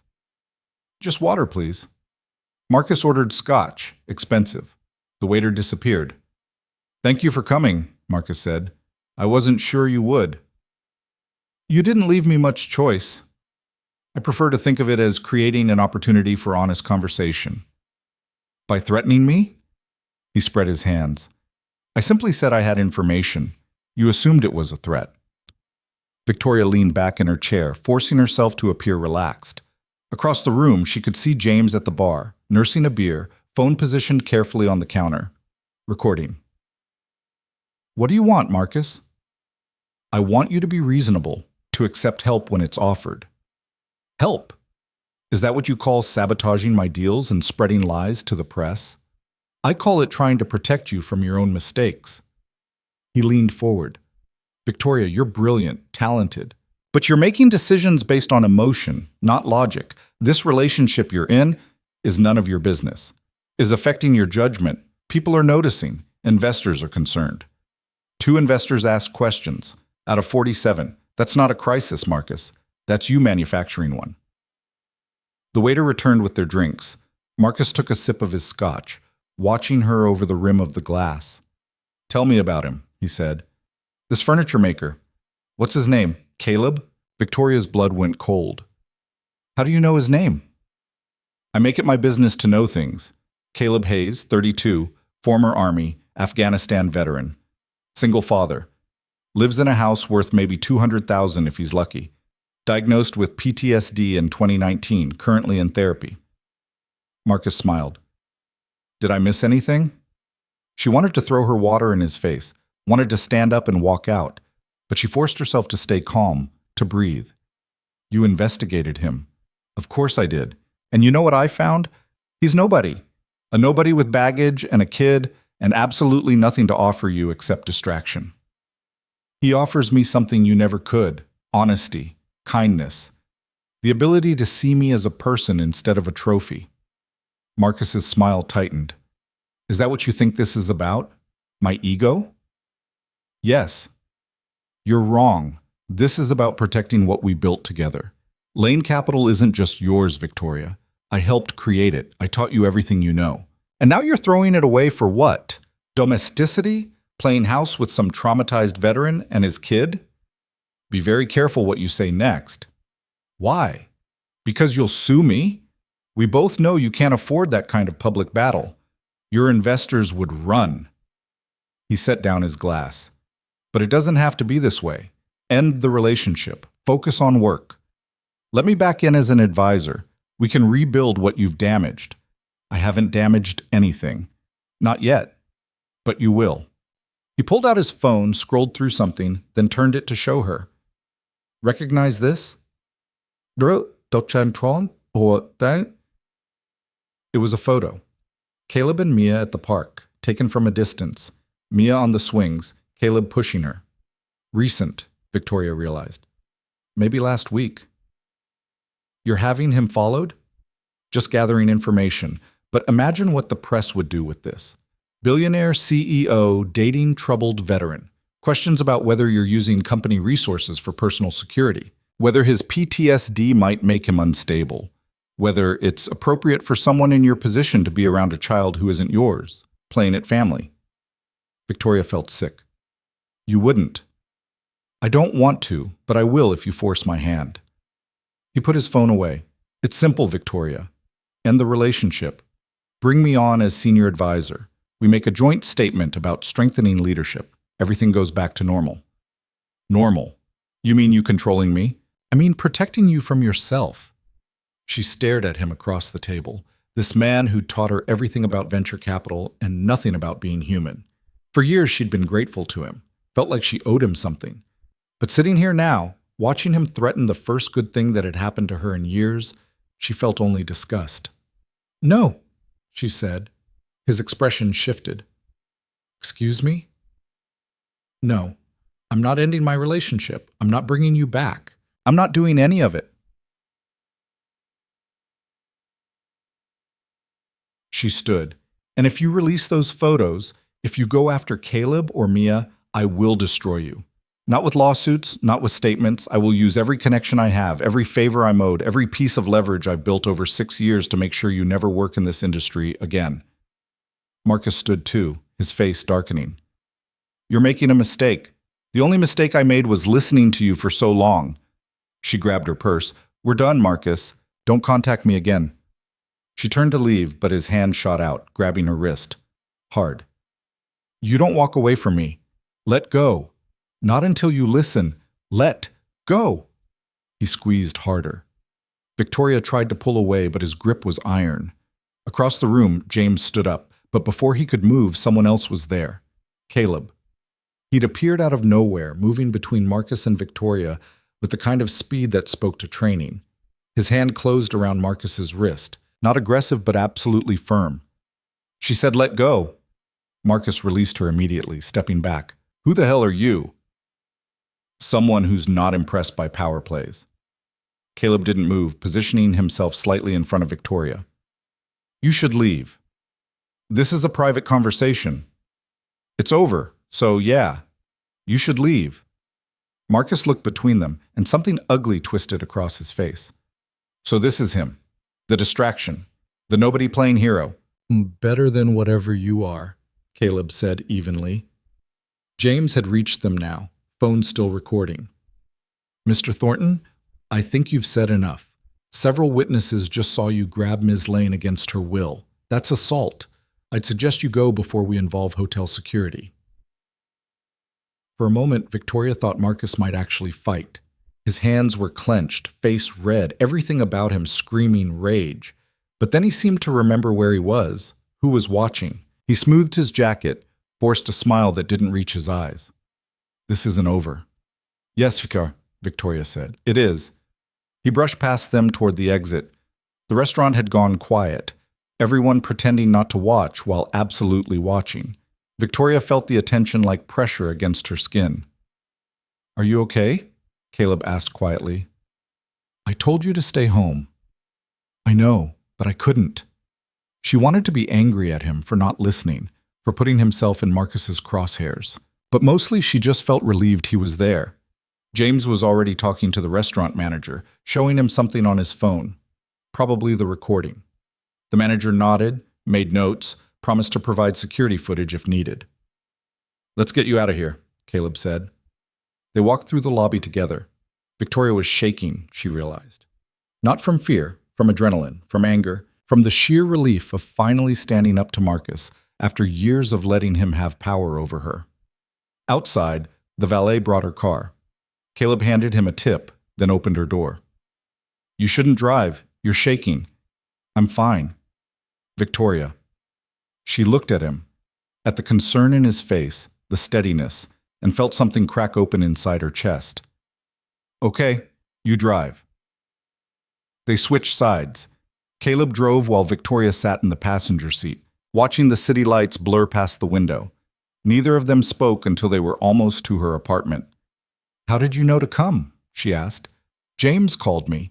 Said you were meeting Marcus and he didn't like it. Asked if I could be nearby just in case. And you just came. Of course I came. You think I was going to let you face him alone? I had James, security. You had people doing their jobs. I came because I wanted to. He pulled into her building's parking garage, found a spot. I came because the thought of him hurting you made me crazy. And before you say you can handle yourself, I know you can, but you don't have to. She unbuckled her seatbelt, turned to face him. He had you investigated, knows about your PTSD, about Mia. He was going to use it against you. Let him. Caleb, I mean it. There's nothing he can say about me that isn't already true. Yeah, I have PTSD. Yeah, I'm in therapy.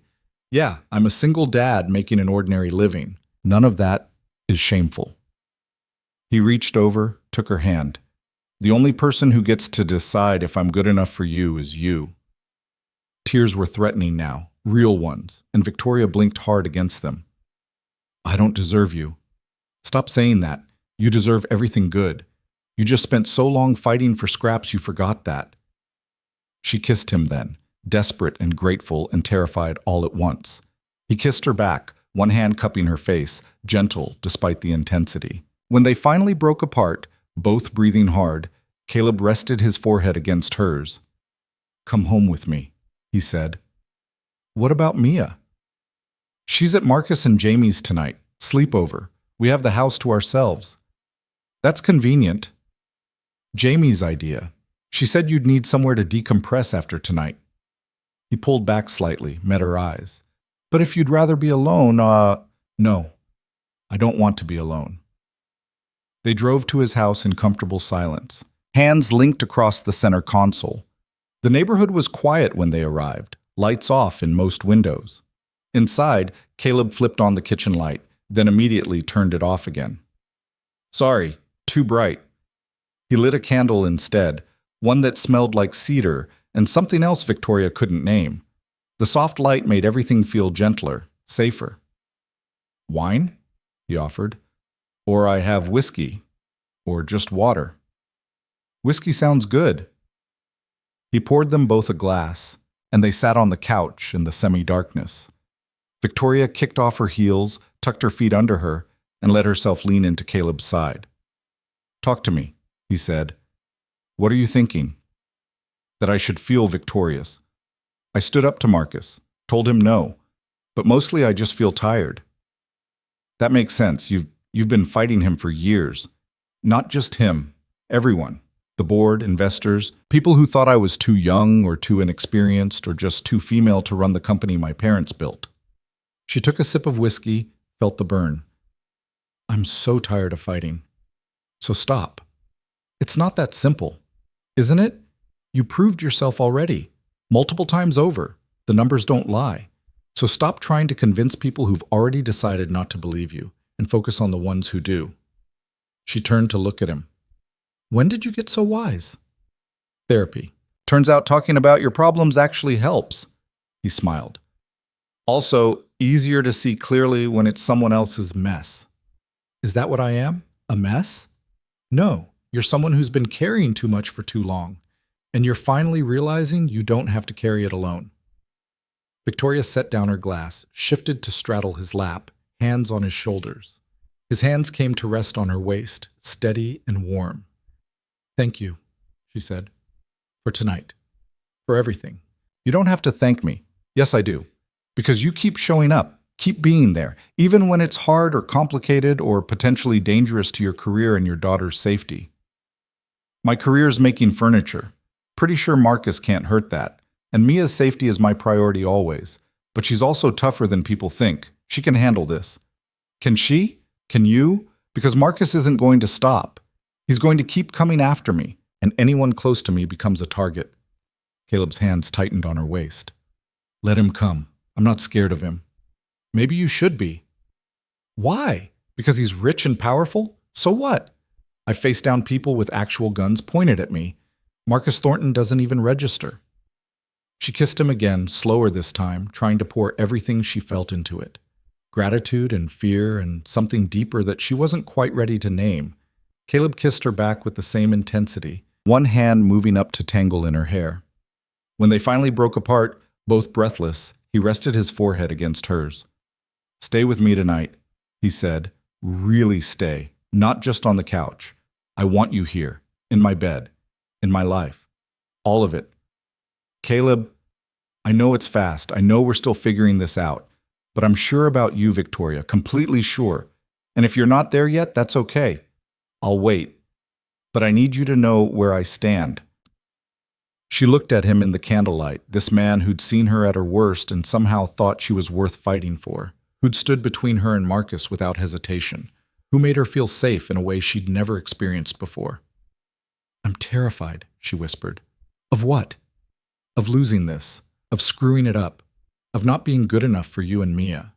You're already good enough, more than good enough. He kissed her gently. And yeah, maybe this doesn't work out. Maybe we try and fail, but I'd rather try and fail with you than play it safe with anyone else. Something in her chest loosened, that tight knot she'd been carrying for years finally starting to unravel. Okay, she said. Okay, I'm in. All in. His smile was worth every risk. Yeah? Yeah. He kissed her again, and this time when he stood, lifting her with him, she wrapped her legs around his waist and let him carry her to his bedroom. They tumbled onto the bed together, laughing slightly at the awkwardness of it, and then the laughter faded into something else. Victoria had forgotten what it felt like to be touched with care instead of possession. Caleb's hands were gentle, patient, asking permission with every movement. When he pushed her hair back from her face, when he kissed the hollow of her throat, when he whispered her name like a prayer, it felt like being seen for the first time. She'd had relationships before, physical connections that were pleasant enough but ultimately empty. This was different. This was Caleb learning her body like he learned wood grain, paying attention to every response, every catch of breath. And when they finally came together, it felt less like sex and more like trust made physical. Afterward, lying tangled together in his sheets, Victoria felt tears slip down her cheeks before she could stop them. Hey, Caleb said, immediately concerned. Are you okay? Did I hurt you? No, She laughed, wiping at her face. I'm happy. Is that stupid? I'm crying because I'm happy. He pulled her closer, kissed her temple. Not stupid at all. They lay there in the darkness, her head on his chest, his hand running slowly up and down her spine. Outside, she could hear the wind picking up, rustling through trees. What happens next? She asked. With Marcus, with everything. Honestly, I don't know. But we'll figure it out together. He's not going to stop. Probably not. So we document everything, build a case, and let the lawyers handle it. And in the meantime, we live our lives. You run your company, I build furniture. We take Mia to soccer games, we eat jar sauce spaghetti and help with fraction homework and figure out this thing between us. You make it sound simple. The relationship part is simple. The rest is just noise. Victoria wanted to believe that. Wanted to think that loving someone, because that's what this was becoming, she could feel it, was enough to overcome everything else. But she'd seen too much, fought too hard to believe in simple solutions. Her phone buzzed on the nightstand. She ignored it. It buzzed again. You should check that, Caleb said. It can wait. Victoria. She sighed, reaching for it. 2 texts from James. James. Building security confirmed Marcus grabbed you. Multiple witnesses. We have a solid assault case if you want to pursue it. James. Also, I may have leaked Marcus's behavior to a few journalist friends. Off the record, of course. They're very interested. Victoria showed Caleb the messages. He read them, then looked at her. What do you want to do? I want to bury him. Is that vindictive? Probably, but also justified. She typed back to James. Pursue the assault case, and thank you for the leak. Keep me updated. His response came immediately. Will do. Get some rest. You earned it. She set the phone down and curled back into Caleb's side. I should feel guilty about going after him like this. But you don't. Not even a little bit. Is that bad? I think it's self-preservation. He's been going after you for months. Now you're defending yourself. Nothing wrong with that. They fell asleep like that, wrapped around each other, and for the first time in weeks, Victoria slept without nightmares. She woke to sunlight streaming through unfamiliar windows, and Caleb's arm heavy across her waist. For a moment, she panicked. Where was she? What time was it? Did she have meetings? And then memory returned. Caleb's house. His bed. Last night. She relaxed back into the pillow, watching him sleep. His face was softer like this. Younger.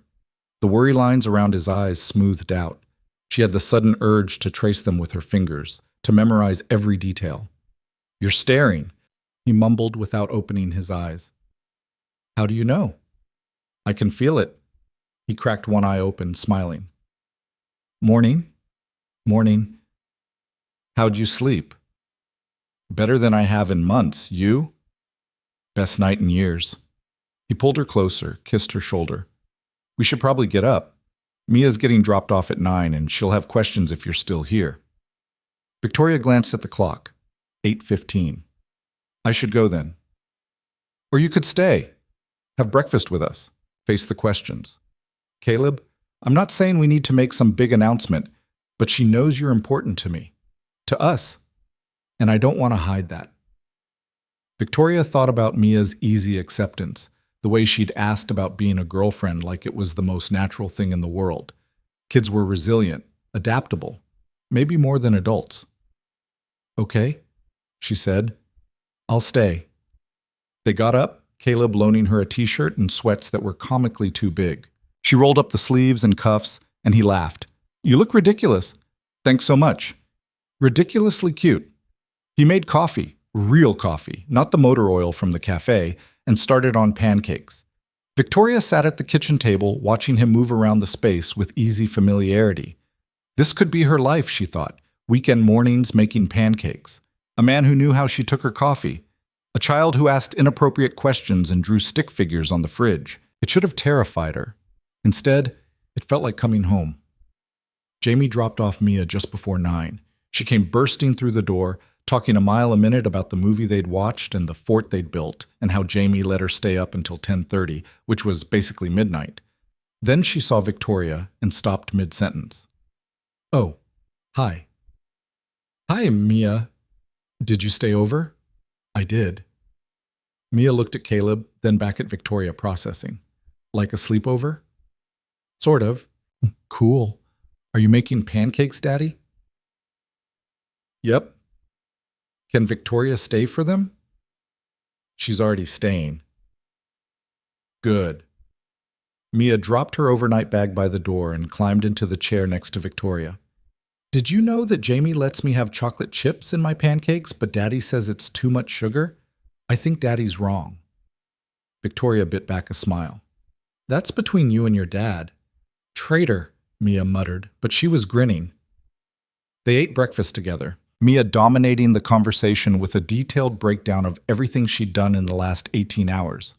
Victoria found herself laughing more than she had in months, charmed by the kids' unfiltered observations. After breakfast, Mia went to her room to play, and Caleb started cleaning up. Victoria helped, falling into an easy rhythm of washing and drying. She took that well, Victoria said. Told you. She likes you. What if she didn't? What if she was upset about me being here? Caleb set down the pan he was drying. Then we would have talked about it, figured it out together. But Victoria, Mia wants me to be happy. She said that. And you make me happy, so she's on board. It can't be that simple. Why not? She didn't have a good answer for that. Her phone rang, Rebecca calling on a Saturday morning. Victoria answered immediately. Rebecca, what's wrong? Nothing's wrong. The opposite, actually. Patricia Chen from Meridian just called. They want to accelerate the acquisition timeline, close by end of month instead of end of quarter. Victoria's brain shifted into work mode. Why the rush? She said after seeing how you handled the Marcus situation, they're more confident than ever in your leadership. Her exact words were, anyone who can shut down Marcus Thornton that decisively is someone we want to work with. She knows about last night?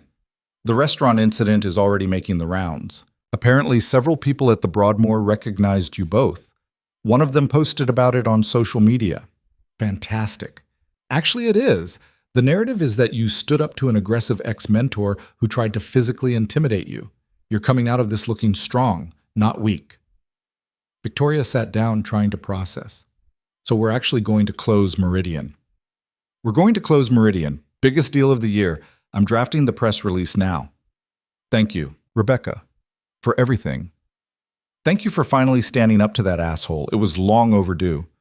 After she hung up, Victoria just sat there, phone in hand, feeling something she hadn't felt in years. Relief. Pure, uncomplicated relief. Good news? Caleb asked. The Meridian deal. It's closing. Early.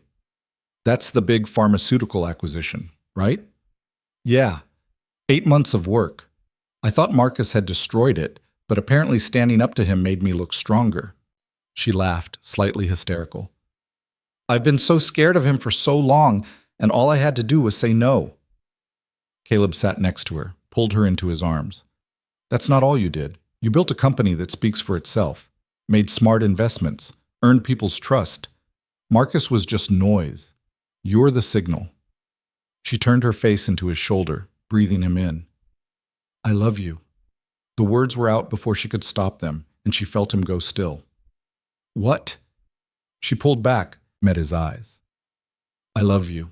I know it's fast and probably insane, and we've only known each other a few weeks, but I love you, and I needed to say it. Caleb's face broke into the biggest smile she'd ever seen.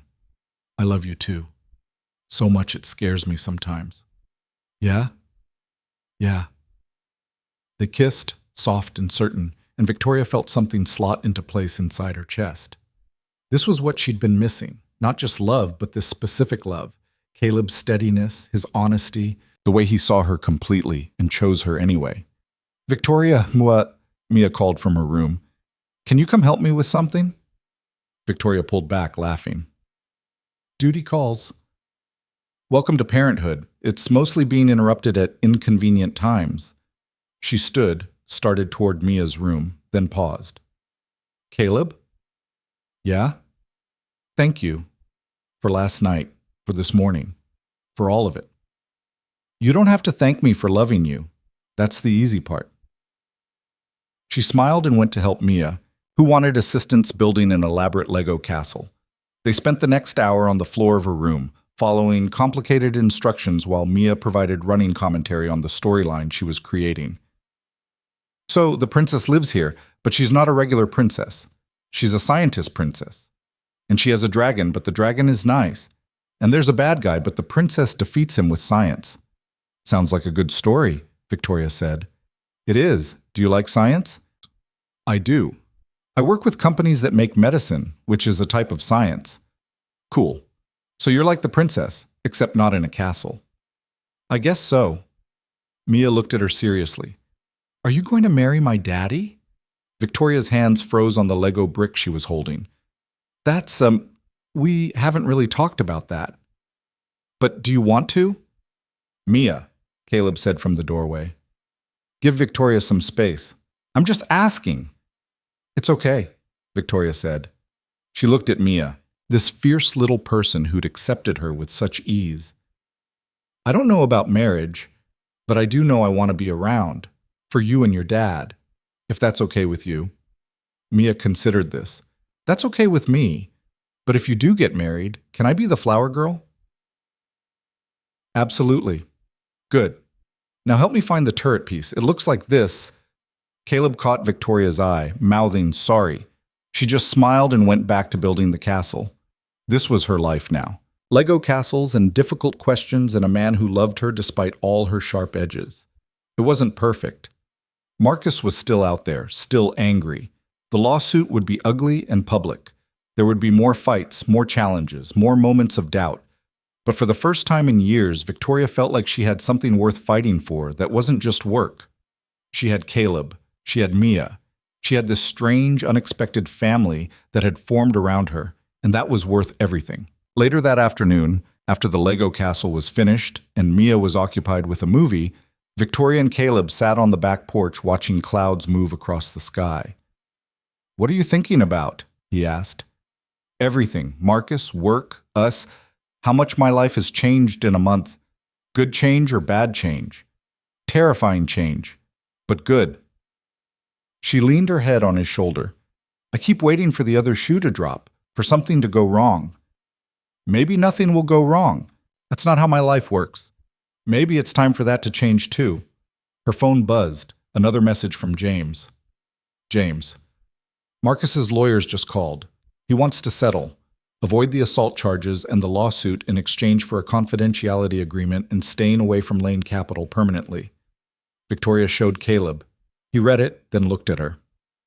"What do you want to do?" "I want it to be over, but I also want him to face consequences." "Those aren't mutually exclusive. Settling doesn't mean he wins. It means you get what you need, him gone, without dragging this out for years." She thought about it. A trial would be public, exhausting, expensive. It would keep Marcus in her life indefinitely. A settlement would end it cleanly. "Victoria, what are the terms?" "James, he stays away from you, your company, and your portfolio companies. No contact, direct or indirect. If he violates it, we can pursue both the assault charges and civil damages. Also, he has to issue a public apology for the interview." Victoria, "I'll take it. Draft the papers." James, "Done." "Victoria, this is the right call." She put her phone away and looked at Caleb. "It's over. Actually, over. How do you feel?" "Like I can finally breathe." He kissed her temple. "Good. You deserve to breathe." They sat there as the sun started to set, painting the sky in oranges and pinks. Inside, Mia's movie played on, her laughter drifting through the open door. Everything felt suspended, perfect, like if Victoria moved too fast it might all shatter. But Caleb's arm was solid around her shoulders, and the evening was warm, and for once she let herself just exist in the moment without planning 3 steps ahead. "I should probably go home tonight," she said eventually. "Get some work done, prepare for next week." "Or you could stay again. Mia wouldn't mind." "I know, but I need to figure out how to balance this. Us. I don't want to lose myself in you and wake up in 6 months having neglected everything else." "That's fair, but Victoria?" He turned to face her. "You don't have to choose between your work and your life. You can have both. You just have to let yourself." "I don't know how to do that." "Then we'll figure it out together. That's what this is, figuring it out as we go." She kissed him, soft and grateful. "Okay, together." When she finally left that evening, Mia hugged her goodbye at the door. "See you soon?" the little girl asked. "Soon, I promise." Driving home, Victoria felt different. Lighter somehow, despite everything with Marcus, despite the work waiting for her, despite all the uncertainty ahead. For the first time in her life, she had people, real people, who cared about her for reasons that had nothing to do with money or power or what she could do for them. She had Caleb, who loved her broken pieces. She had Mia, who asked impossible questions and accepted imperfect answers. She had a life beyond board meetings and investor calls. And maybe, just maybe, that was enough. The settlement with Marcus was finalized on a Tuesday morning, 2 weeks after the confrontation at the Broadmoor. Victoria sat in the conference room with James and Rebecca, watching Marcus's attorney slide the signed documents across the table. No apology, no eye contact, just signatures and the kind of silence that comes with defeat. Marcus wasn't there. Couldn't face her, apparently. That told Victoria everything she needed to know about who'd actually won. "It's done," James said after the lawyers left. "He can't contact you, can't interfere with your business, can't so much as mention your name in public without violating the agreement. And the apology? Goes live tomorrow morning. His PR team drafted it. We approved it. It's adequate." Victoria looked at the papers in front of her, years of manipulation and control reduced to legal jargon and binding clauses. She should feel triumphant. Instead, she mostly felt tired. "You okay?" Rebecca asked. "Yeah, just realizing how much energy I wasted on him, how much smaller I made myself because I thought I owed him something." "You don't owe him anything. You never did." "I know that now." She left the office early that day, something she never did. Drove to Caleb's workshop instead of her apartment. He was sanding a tabletop when she walked in, sawdust covering his arms and speckling his hair. He looked up, smiled, set down the sandpaper. "Hey, this is a surprise." "Good surprise or bad surprise?" "Always good." He brushed off his hands, came over to kiss her. "What's up?" "It's over. Marcus signed the settlement. He's gone." "How do you feel?" She thought about it. "Like I just set down something heavy I didn't realize I was carrying." "That's good, right?" "Yeah, but also weird. I've been fighting him for so long I don't know what to do with myself now that the fight's over." Caleb pulled her into his arms, and she let herself lean into him, breathing in sawdust and cedar. "You could try just living. No fighting, no performing, just existing." "I don't know how to do that." "Then I'll teach you." He kissed the top of her head. "Want to help me finish this table? Fair warning, it's boring work." Boring sounds perfect right now. He handed her a piece of sandpaper and showed her the technique, long, even strokes following the grain. They worked in comfortable silence, the rhythmic motion calming something restless in Victoria's chest. This was what Caleb had been trying to tell her. Sometimes the point wasn't accomplishment or winning. Sometimes it was just the work itself, the simple satisfaction of making something smooth. After an hour, Mia burst through the door, still in her school uniform, backpack dragging behind her. "Daddy, Victoria, guess what?" "What?" they said in unison. "I got picked for the talent show. I'm going to do a dance and Emma's going to help me, and Miss Rodriguez said I was really good and can you come watch? It's in 3 weeks on Friday at 6:30 and I need a costume. And breathe, kiddo," Caleb said, laughing. "Yes, I'll be there, and we can figure out the costume." Mia turned to Victoria. "Will you come too?" Victoria started to make an excuse to say she probably had work, but then she stopped herself. "Yes, I'll be there." "Really?" "Really." Mia threw her arms around Victoria's waist, squeezed tight. "This is going to be the best talent show ever." That night, after Mia was in bed, Victoria and Caleb sat on the couch with takeout containers scattered across the coffee table. She'd stayed for dinner without planning to, helped with homework without being asked, and somehow 3 hours had passed without her checking her phone once. "I could get used to this," she said. "What, mediocre Chinese food?" "This, being here, being part of your life." Caleb set down his container, turned to face her. "You are part of my life. You have been for weeks." "I know, but I mean really part of it, not just visiting, actually integrated." "What are you saying?" She took a breath. This was terrifying, but also necessary. "I'm saying I spend more nights here than at my apartment. I'm saying Mia asks for me when I'm not around. I'm saying I love you and I love her, and I don't want to keep pretending this is casual." "I've never thought this was casual." "Neither have I. So maybe it's time to stop acting like it is." Caleb was quiet for a moment, studying her face. "Victoria, are you asking to move in?" "Maybe. Is that crazy? We've only been together 2 months." "It's not crazy, but it's also not simple.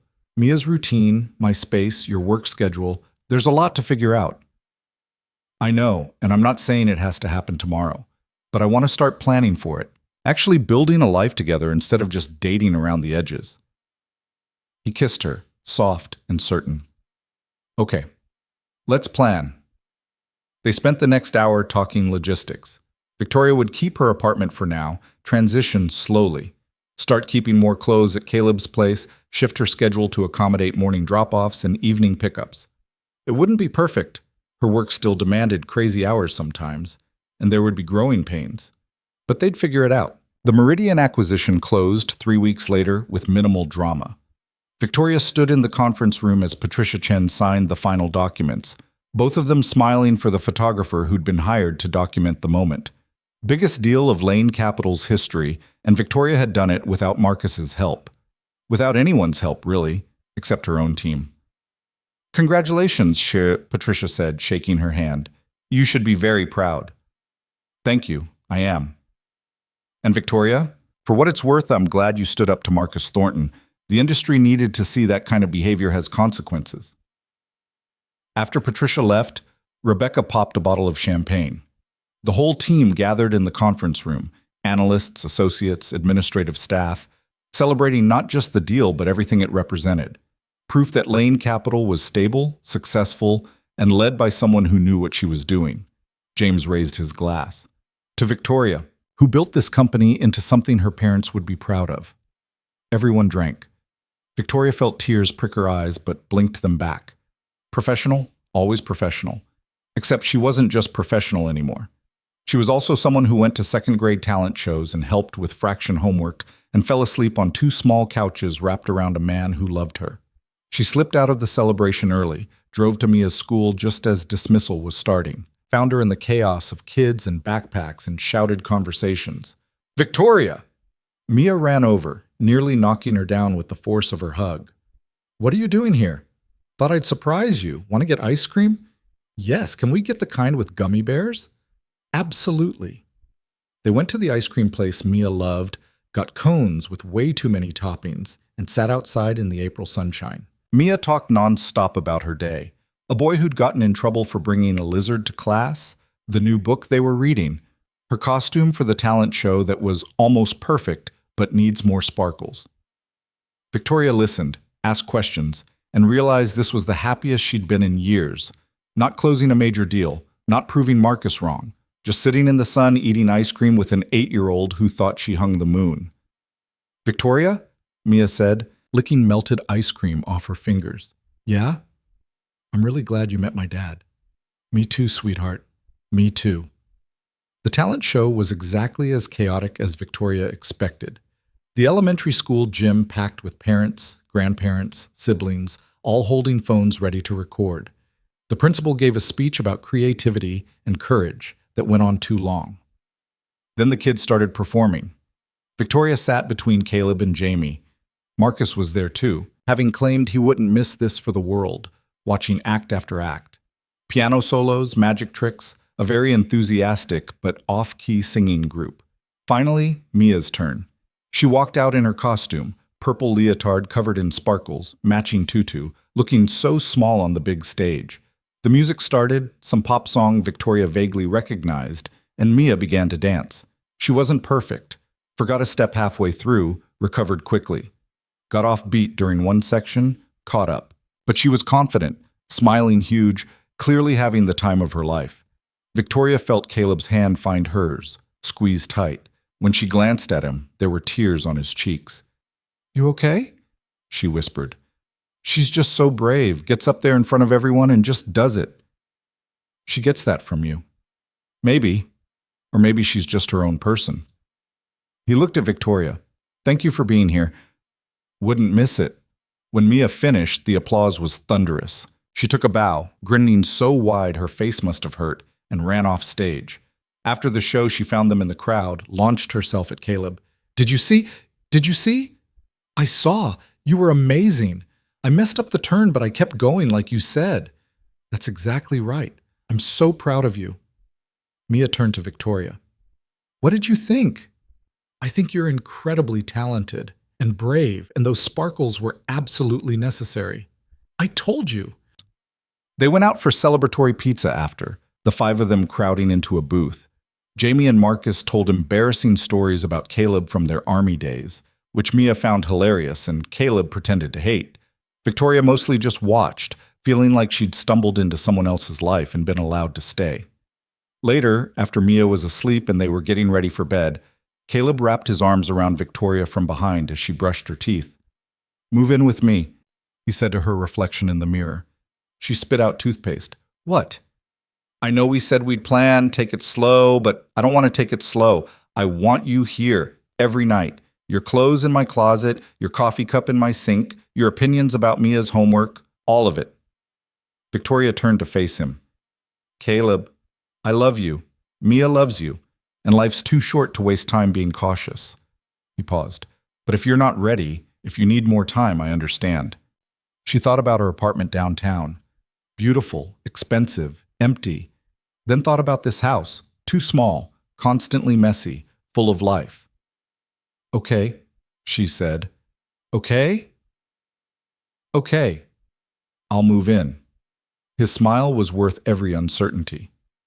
"Yeah? Yeah, but I'm keeping my apartment for 6 months, just in case." "Just in case what?" "In case you realize I'm terrible to live with.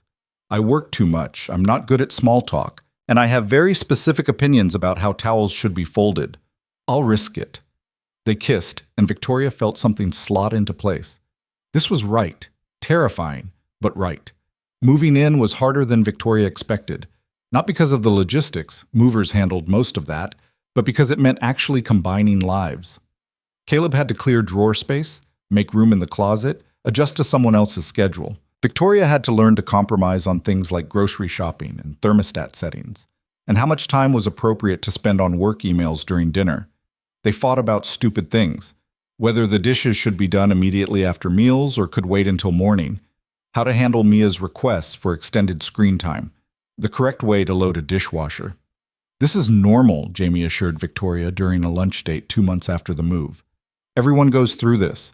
You're learning to share space with someone who has different habits. But what if we can't figure it out? What if I'm too set in my ways?" "Then you compromise. That's what relationships are, constant negotiation and adjustment." Jamie smiled. "But Victoria, you're doing fine, better than fine. Caleb's happier than I've ever seen him, and Mia adores you." "I adore her too. That's the scary part." "Why is that scary?" "Because I never thought I wanted kids. Never thought I'd be good with them. And now there's this 8-year-old who needs me to help with her hair and asks my opinion on everything, and I'm terrified I'm going to let her down." "You won't. You're showing up, being present. That's all kids really need." Victoria wanted to believe that. Tried to, anyway. The real test came in August, when Caleb had a bad PTSD episode. Victoria woke up in the middle of the night to find him sitting on the bathroom floor, shaking, tears streaming down his face. For a moment she froze, not knowing what to do. Then she sat down next to him, didn't try to touch him or talk, just sat there. After a while, his breathing slowed. He leaned into her side. "Sorry," he whispered. "Don't apologize. I thought I was past this. PTSD doesn't work that way. You know that." "Yeah, but I hate that you have to see it." She turned to face him. "Caleb, I love all of you, not just the easy parts. This doesn't change anything." "It should. I'm broken." "You're human. There's a difference." They sat on the bathroom floor until dawn, talking and not talking, and Victoria understood something she hadn't before. Love wasn't just the good moments. It was sitting on cold tile at 3 a.m. holding someone while they fell apart. It was choosing to stay when leaving would be easier. The next morning, Caleb called his therapist and scheduled an extra session. Victoria went to work, handled a crisis with a portfolio company, came home to find Caleb making dinner like nothing had happened. Mia was at the table doing homework, asking questions about metamorphic rocks. This was life. Messy, imperfect, full of hard moments and good ones all mixed together. In September, Lane Capital announced a new fund specifically for companies led by women and minority founders. Victoria had been planning it for months, but actually launching it felt significant. She was using her position, the company her parents built, the power Marcus had tried to take, to create opportunities for people who'd been shut out. The press coverage was extensive. Victoria did interviews, gave quotes, and for once didn't hide behind corporate language.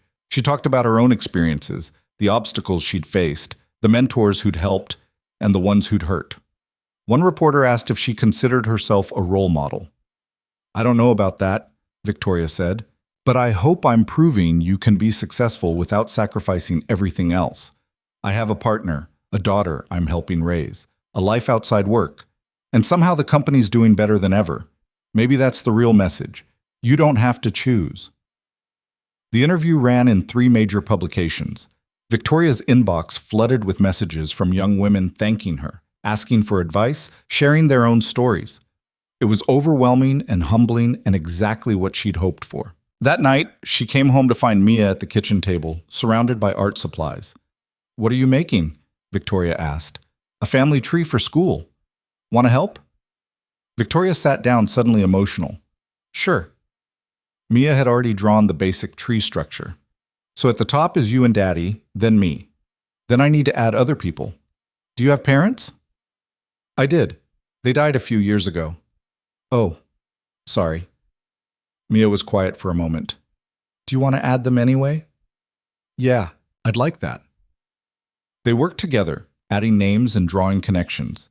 Mia labeled Victoria's parents, then Caleb's. Added Jamie and Marcus as special family friends. Then she looked at Victoria. "Can I call you Mom?" Victoria's hand froze on the marker. "What?" "Not like officially. I know you're not my real mom, but my real mom doesn't want to be my mom, and you're here, and you help me with stuff, and I love you. So can I?" There were tears on Victoria's cheeks before she could stop them. "Mia, I would be honored if you called me Mom." "Cool, I'm going to write it here." She added Mom next to Victoria's name on the tree, big, proud letters. "Perfect." Caleb appeared in the doorway, having clearly heard the whole conversation. His eyes were wet too. "Family hug?" he suggested. "Family hug!" Mia agreed. They stood in the kitchen, the 3 of them wrapped around each other, and Victoria thought about how far she'd come. A year ago, she'd been alone in a conference room fighting Marcus for control of her company. Now she was here, surrounded by people who loved her, being called Mom by a child who'd chosen her. This was what winning actually looked like. October brought cooler weather and Mia's 9th birthday. They threw a party, kids from school, too much cake, games in the backyard. Victoria coordinated it all, something she would have thought impossible a year ago. But she was getting better at this domestic thing, figuring out how to balance work and life, learning when to delegate and when to be present. During the party, while kids ran screaming through the sprinklers, Jamie pulled Victoria aside. "You look happy," she said. "I am happy." "Good. You deserve it." Jamie paused. "Can I ask you something?" "Sure." "Are you going to marry him?" Victoria had been expecting this question for months. "I think so. Eventually. We haven't talked about it specifically, but yeah, I want to." "Good. Because he's going to ask you soon, probably sooner than you think." "How do you know?" "Because he asked me to help him pick out a ring last week." Jamie grinned. "Just giving you a heads up." Victoria's heart started pounding. "Did he say when?" "Nope. But knowing Caleb, he'll do it when it feels right. No big production, just honest." That night, after the party was cleaned up and Mia was exhausted and happy in bed, Victoria and Caleb sat on the back porch. The stars were out, brilliant in the dark sky. "Thank you for today," Caleb said, "for planning the party, for making it special. You didn't have to do all that." "I wanted to. She's my daughter too now." He smiled. "Yeah, she is." They sat in comfortable silence. Victoria waited for him to bring up the ring, the proposal, the future. But he didn't. Just held her hand and watched the stars. Maybe Jamie was wrong. Or maybe Caleb was waiting for the perfect moment. Either way, Victoria realized she didn't mind. She already had everything she needed right here. The proposal came in November, on a completely ordinary Tuesday. Victoria was making coffee before work, still in her pajamas, hair a mess. Caleb walked into the kitchen, took the coffee cup out of her hand, and got down on one knee. "What are you doing?" she asked, even though it was obvious. "Something I should have done weeks ago." He pulled out a ring, simple, elegant, exactly her style. "Victoria Lane, you came into my life when I wasn't looking for anyone.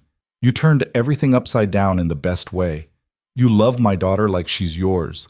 You make me want to be braver, better, more present. Will you marry me?" She was crying, actually crying, tears streaming down her face. "Yes, yes, absolutely yes." He slipped the ring on her finger, stood up, kissed her thoroughly. From the hallway, they heard Mia cheer. "Were you listening?" Caleb called. "Obviously." She ran into the kitchen, still in her pajamas. "So Victoria's going to be my real mom now?" "If she wants to," Caleb said. Victoria knelt down to Mia's level. "I want to, very much." "Good. Can we get a dog now?" Caleb and Victoria both laughed. "We'll discuss it," Caleb said. They ate breakfast together, Mia bouncing with excitement, making plans for the wedding that were completely unrealistic but adorable. Victoria kept looking at the ring on her finger, unable to believe this was real.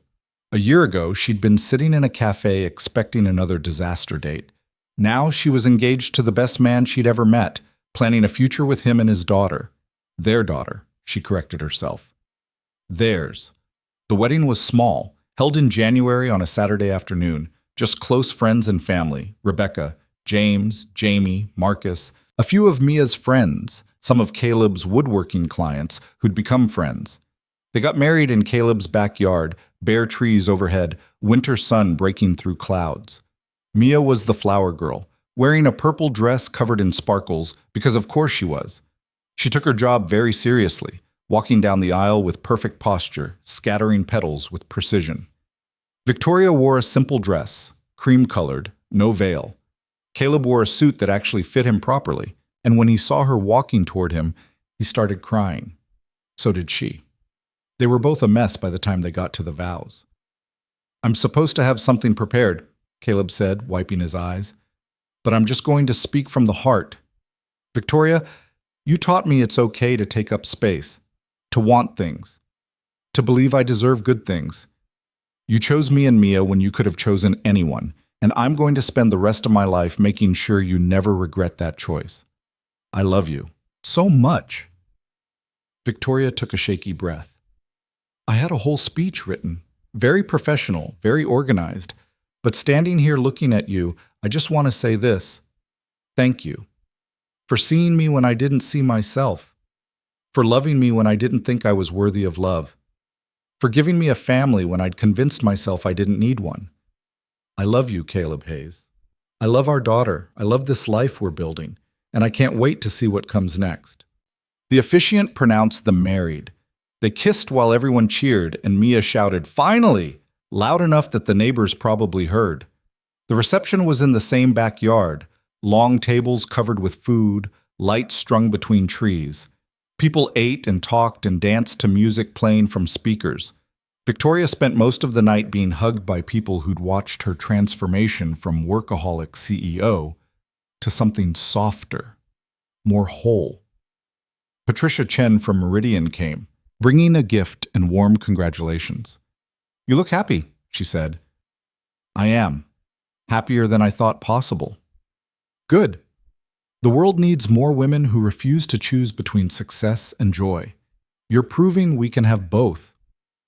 Later, dancing with Caleb while Mia spun in circles nearby, Victoria thought about that. She'd spent so many years thinking she had to sacrifice everything personal for professional success. That loving someone, needing someone, was weakness. But she'd been wrong. Being vulnerable enough to love, to really love, with all the risk that entailed, took more courage than any business deal. Opening your life to people, letting them see your flaws, choosing connection over control, that was strength. "What are you thinking about, huh?" Caleb asked, pulling her closer. "How lucky I am. How different my life is from a year ago." "Good different?" "The best different." He kissed her forehead. "Same here." Mia crashed into them, grabbing both their hands. "Family dance!" They danced together, the three of them, while their friends and family watched and smiled. Victoria felt tears again, but didn't bother hiding them. She was done hiding anything. This was her life now. Messy, imperfect, beautiful. Full of people who loved her not for what she accomplished, but for who she was. She had her company, still growing and successful. She had her family, chaotic and wonderful. She had herself, finally comfortable in her own skin. The next morning, they woke up tangled together in bed, rings catching the sunlight. Caleb's arm was heavy across her waist. Mia had somehow migrated into their room during the night and was sprawled at the foot of the bed. "Good morning, Mrs. Hayes," Caleb murmured. "Good morning, Mr. Hayes. How does it feel to be married?" Victoria thought about it. "Like coming home." He smiled, kissed her slowly. "Yeah, exactly like that." Mia stirred, sat up, rubbed her eyes. "Are we a real family now?" "We were always a real family," Victoria said. "But yes." "Good. Can we have pancakes?" "Absolutely." They got up, made breakfast together, Mia chattering about the wedding and who danced with who and whether they could do it again next year. Outside, the January sun was bright on snow, everything clean and new. Victoria's phone buzzed with work emails, but she ignored it. She'd check later. Right now, she was exactly where she needed to be, in this too-small kitchen with her husband and daughter, making pancakes and planning their future. A year ago, she'd walked into a cafe expecting nothing. Now she had everything. Not because she'd found someone to complete her, she'd learned that no one completes you. You have to be whole on your own first. But because she'd finally let herself be loved completely, flaws and all. Because she'd chosen vulnerability over performance, connection over control. Marcus had been wrong about a lot of things, but he'd been right about one. Her life had changed, just not in the way he'd meant. She hadn't lost focus or become unstable. She'd found balance, found joy, found herself. And that, Victoria thought as Mia demanded more chocolate chips in her pancakes, and Caleb laughed and gave in, was worth more than any empire. This was the real victory. Not proving herself to people who'd never believe in her anyway. Not accumulating more wealth or power or success. Just this. Ordinary moments with people who loved her, building a life that felt genuine instead of performed. She'd spent 30 years thinking strength meant standing alone, fighting alone, winning alone. But she'd been wrong. Real strength was letting people in, admitting you needed help, building something together instead of protecting what was yours. Real strength was loving someone enough to be vulnerable with them, trusting them with your broken pieces, believing that maybe, just maybe, you deserved to be happy. And she was happy. Finally, completely, impossibly happy. "Victoria, you're spacing out," Mia said, waving a hand in front of her face. "Sorry, just thinking." "About what?" "About how grateful I am for you, for both of you." Caleb came up behind her, wrapped his arms around her waist, kissed her neck. "We're grateful for you too." They ate breakfast together, made plans for the day, existed in that comfortable space of knowing each other completely. And Victoria understood something she'd been searching for her whole life. This was enough. More than enough. This was everything. Outside, the world continued. Her company thrived. Marcus faded into irrelevance, his settlement keeping him at a distance. New challenges arose, new opportunities. But Victoria faced them differently now. Not alone, not desperate to prove herself, but grounded in the knowledge that whatever happened professionally, she had this to come home to. She had Caleb's steady presence, his unwavering support, his ability to make her laugh when she took herself too seriously. She had Mia's endless questions, fierce hugs, the way she said "mom," like it was the most natural thing in the world. She had a home that felt lived in instead of staged, a life that felt real instead of curated. She had learned that power wasn't about control. It was about choice. And she chose this. Every day, with full awareness of what she was giving up and gaining, she chose love. That was the lesson Marcus had never understood, the one he'd lost everything trying to avoid. Love wasn't weakness. Fear of love was. Needing to control everything was. Refusing to be vulnerable was. Real power came from knowing yourself completely, accepting yourself fully, and opening your life to people anyway. It came from building instead of protecting, connecting instead of isolating, choosing joy even when it was risky. Victoria had built an empire, yes, but she'd built something more important too. A family. A life. A version of herself that didn't need to be perfect to be worthy. And standing in her kitchen with syrup on the counter and laughter in the air, and her daughter asking for seconds and her husband smiling at her like she hung the moon, Victoria understood something fundamental. She'd spent her whole life running toward success, thinking it would make her feel complete. But completion had never been the goal. Connection was. Love was. This messy, imperfect, beautiful thing they were building together. This was the real breakthrough. Not closing a major deal or defeating Marcus or proving herself to anyone, but learning to be fully, messily, imperfectly human. Learning to need people and let them need her back. Learning that sometimes the bravest thing you can do is let yourself be happy. Mia finished her pancakes and ran off to get dressed. Caleb started cleaning up, humming something off-key. Victoria helped, their rhythm practiced now, easy. "I love you," she said, not for the first time and not for the last. "I love you too," he replied, kissing her quickly. "Now and always." And she believed him. Finally, after 30 years of doubt and fear and walls built so high no one could scale them, she believed someone when they said they loved her.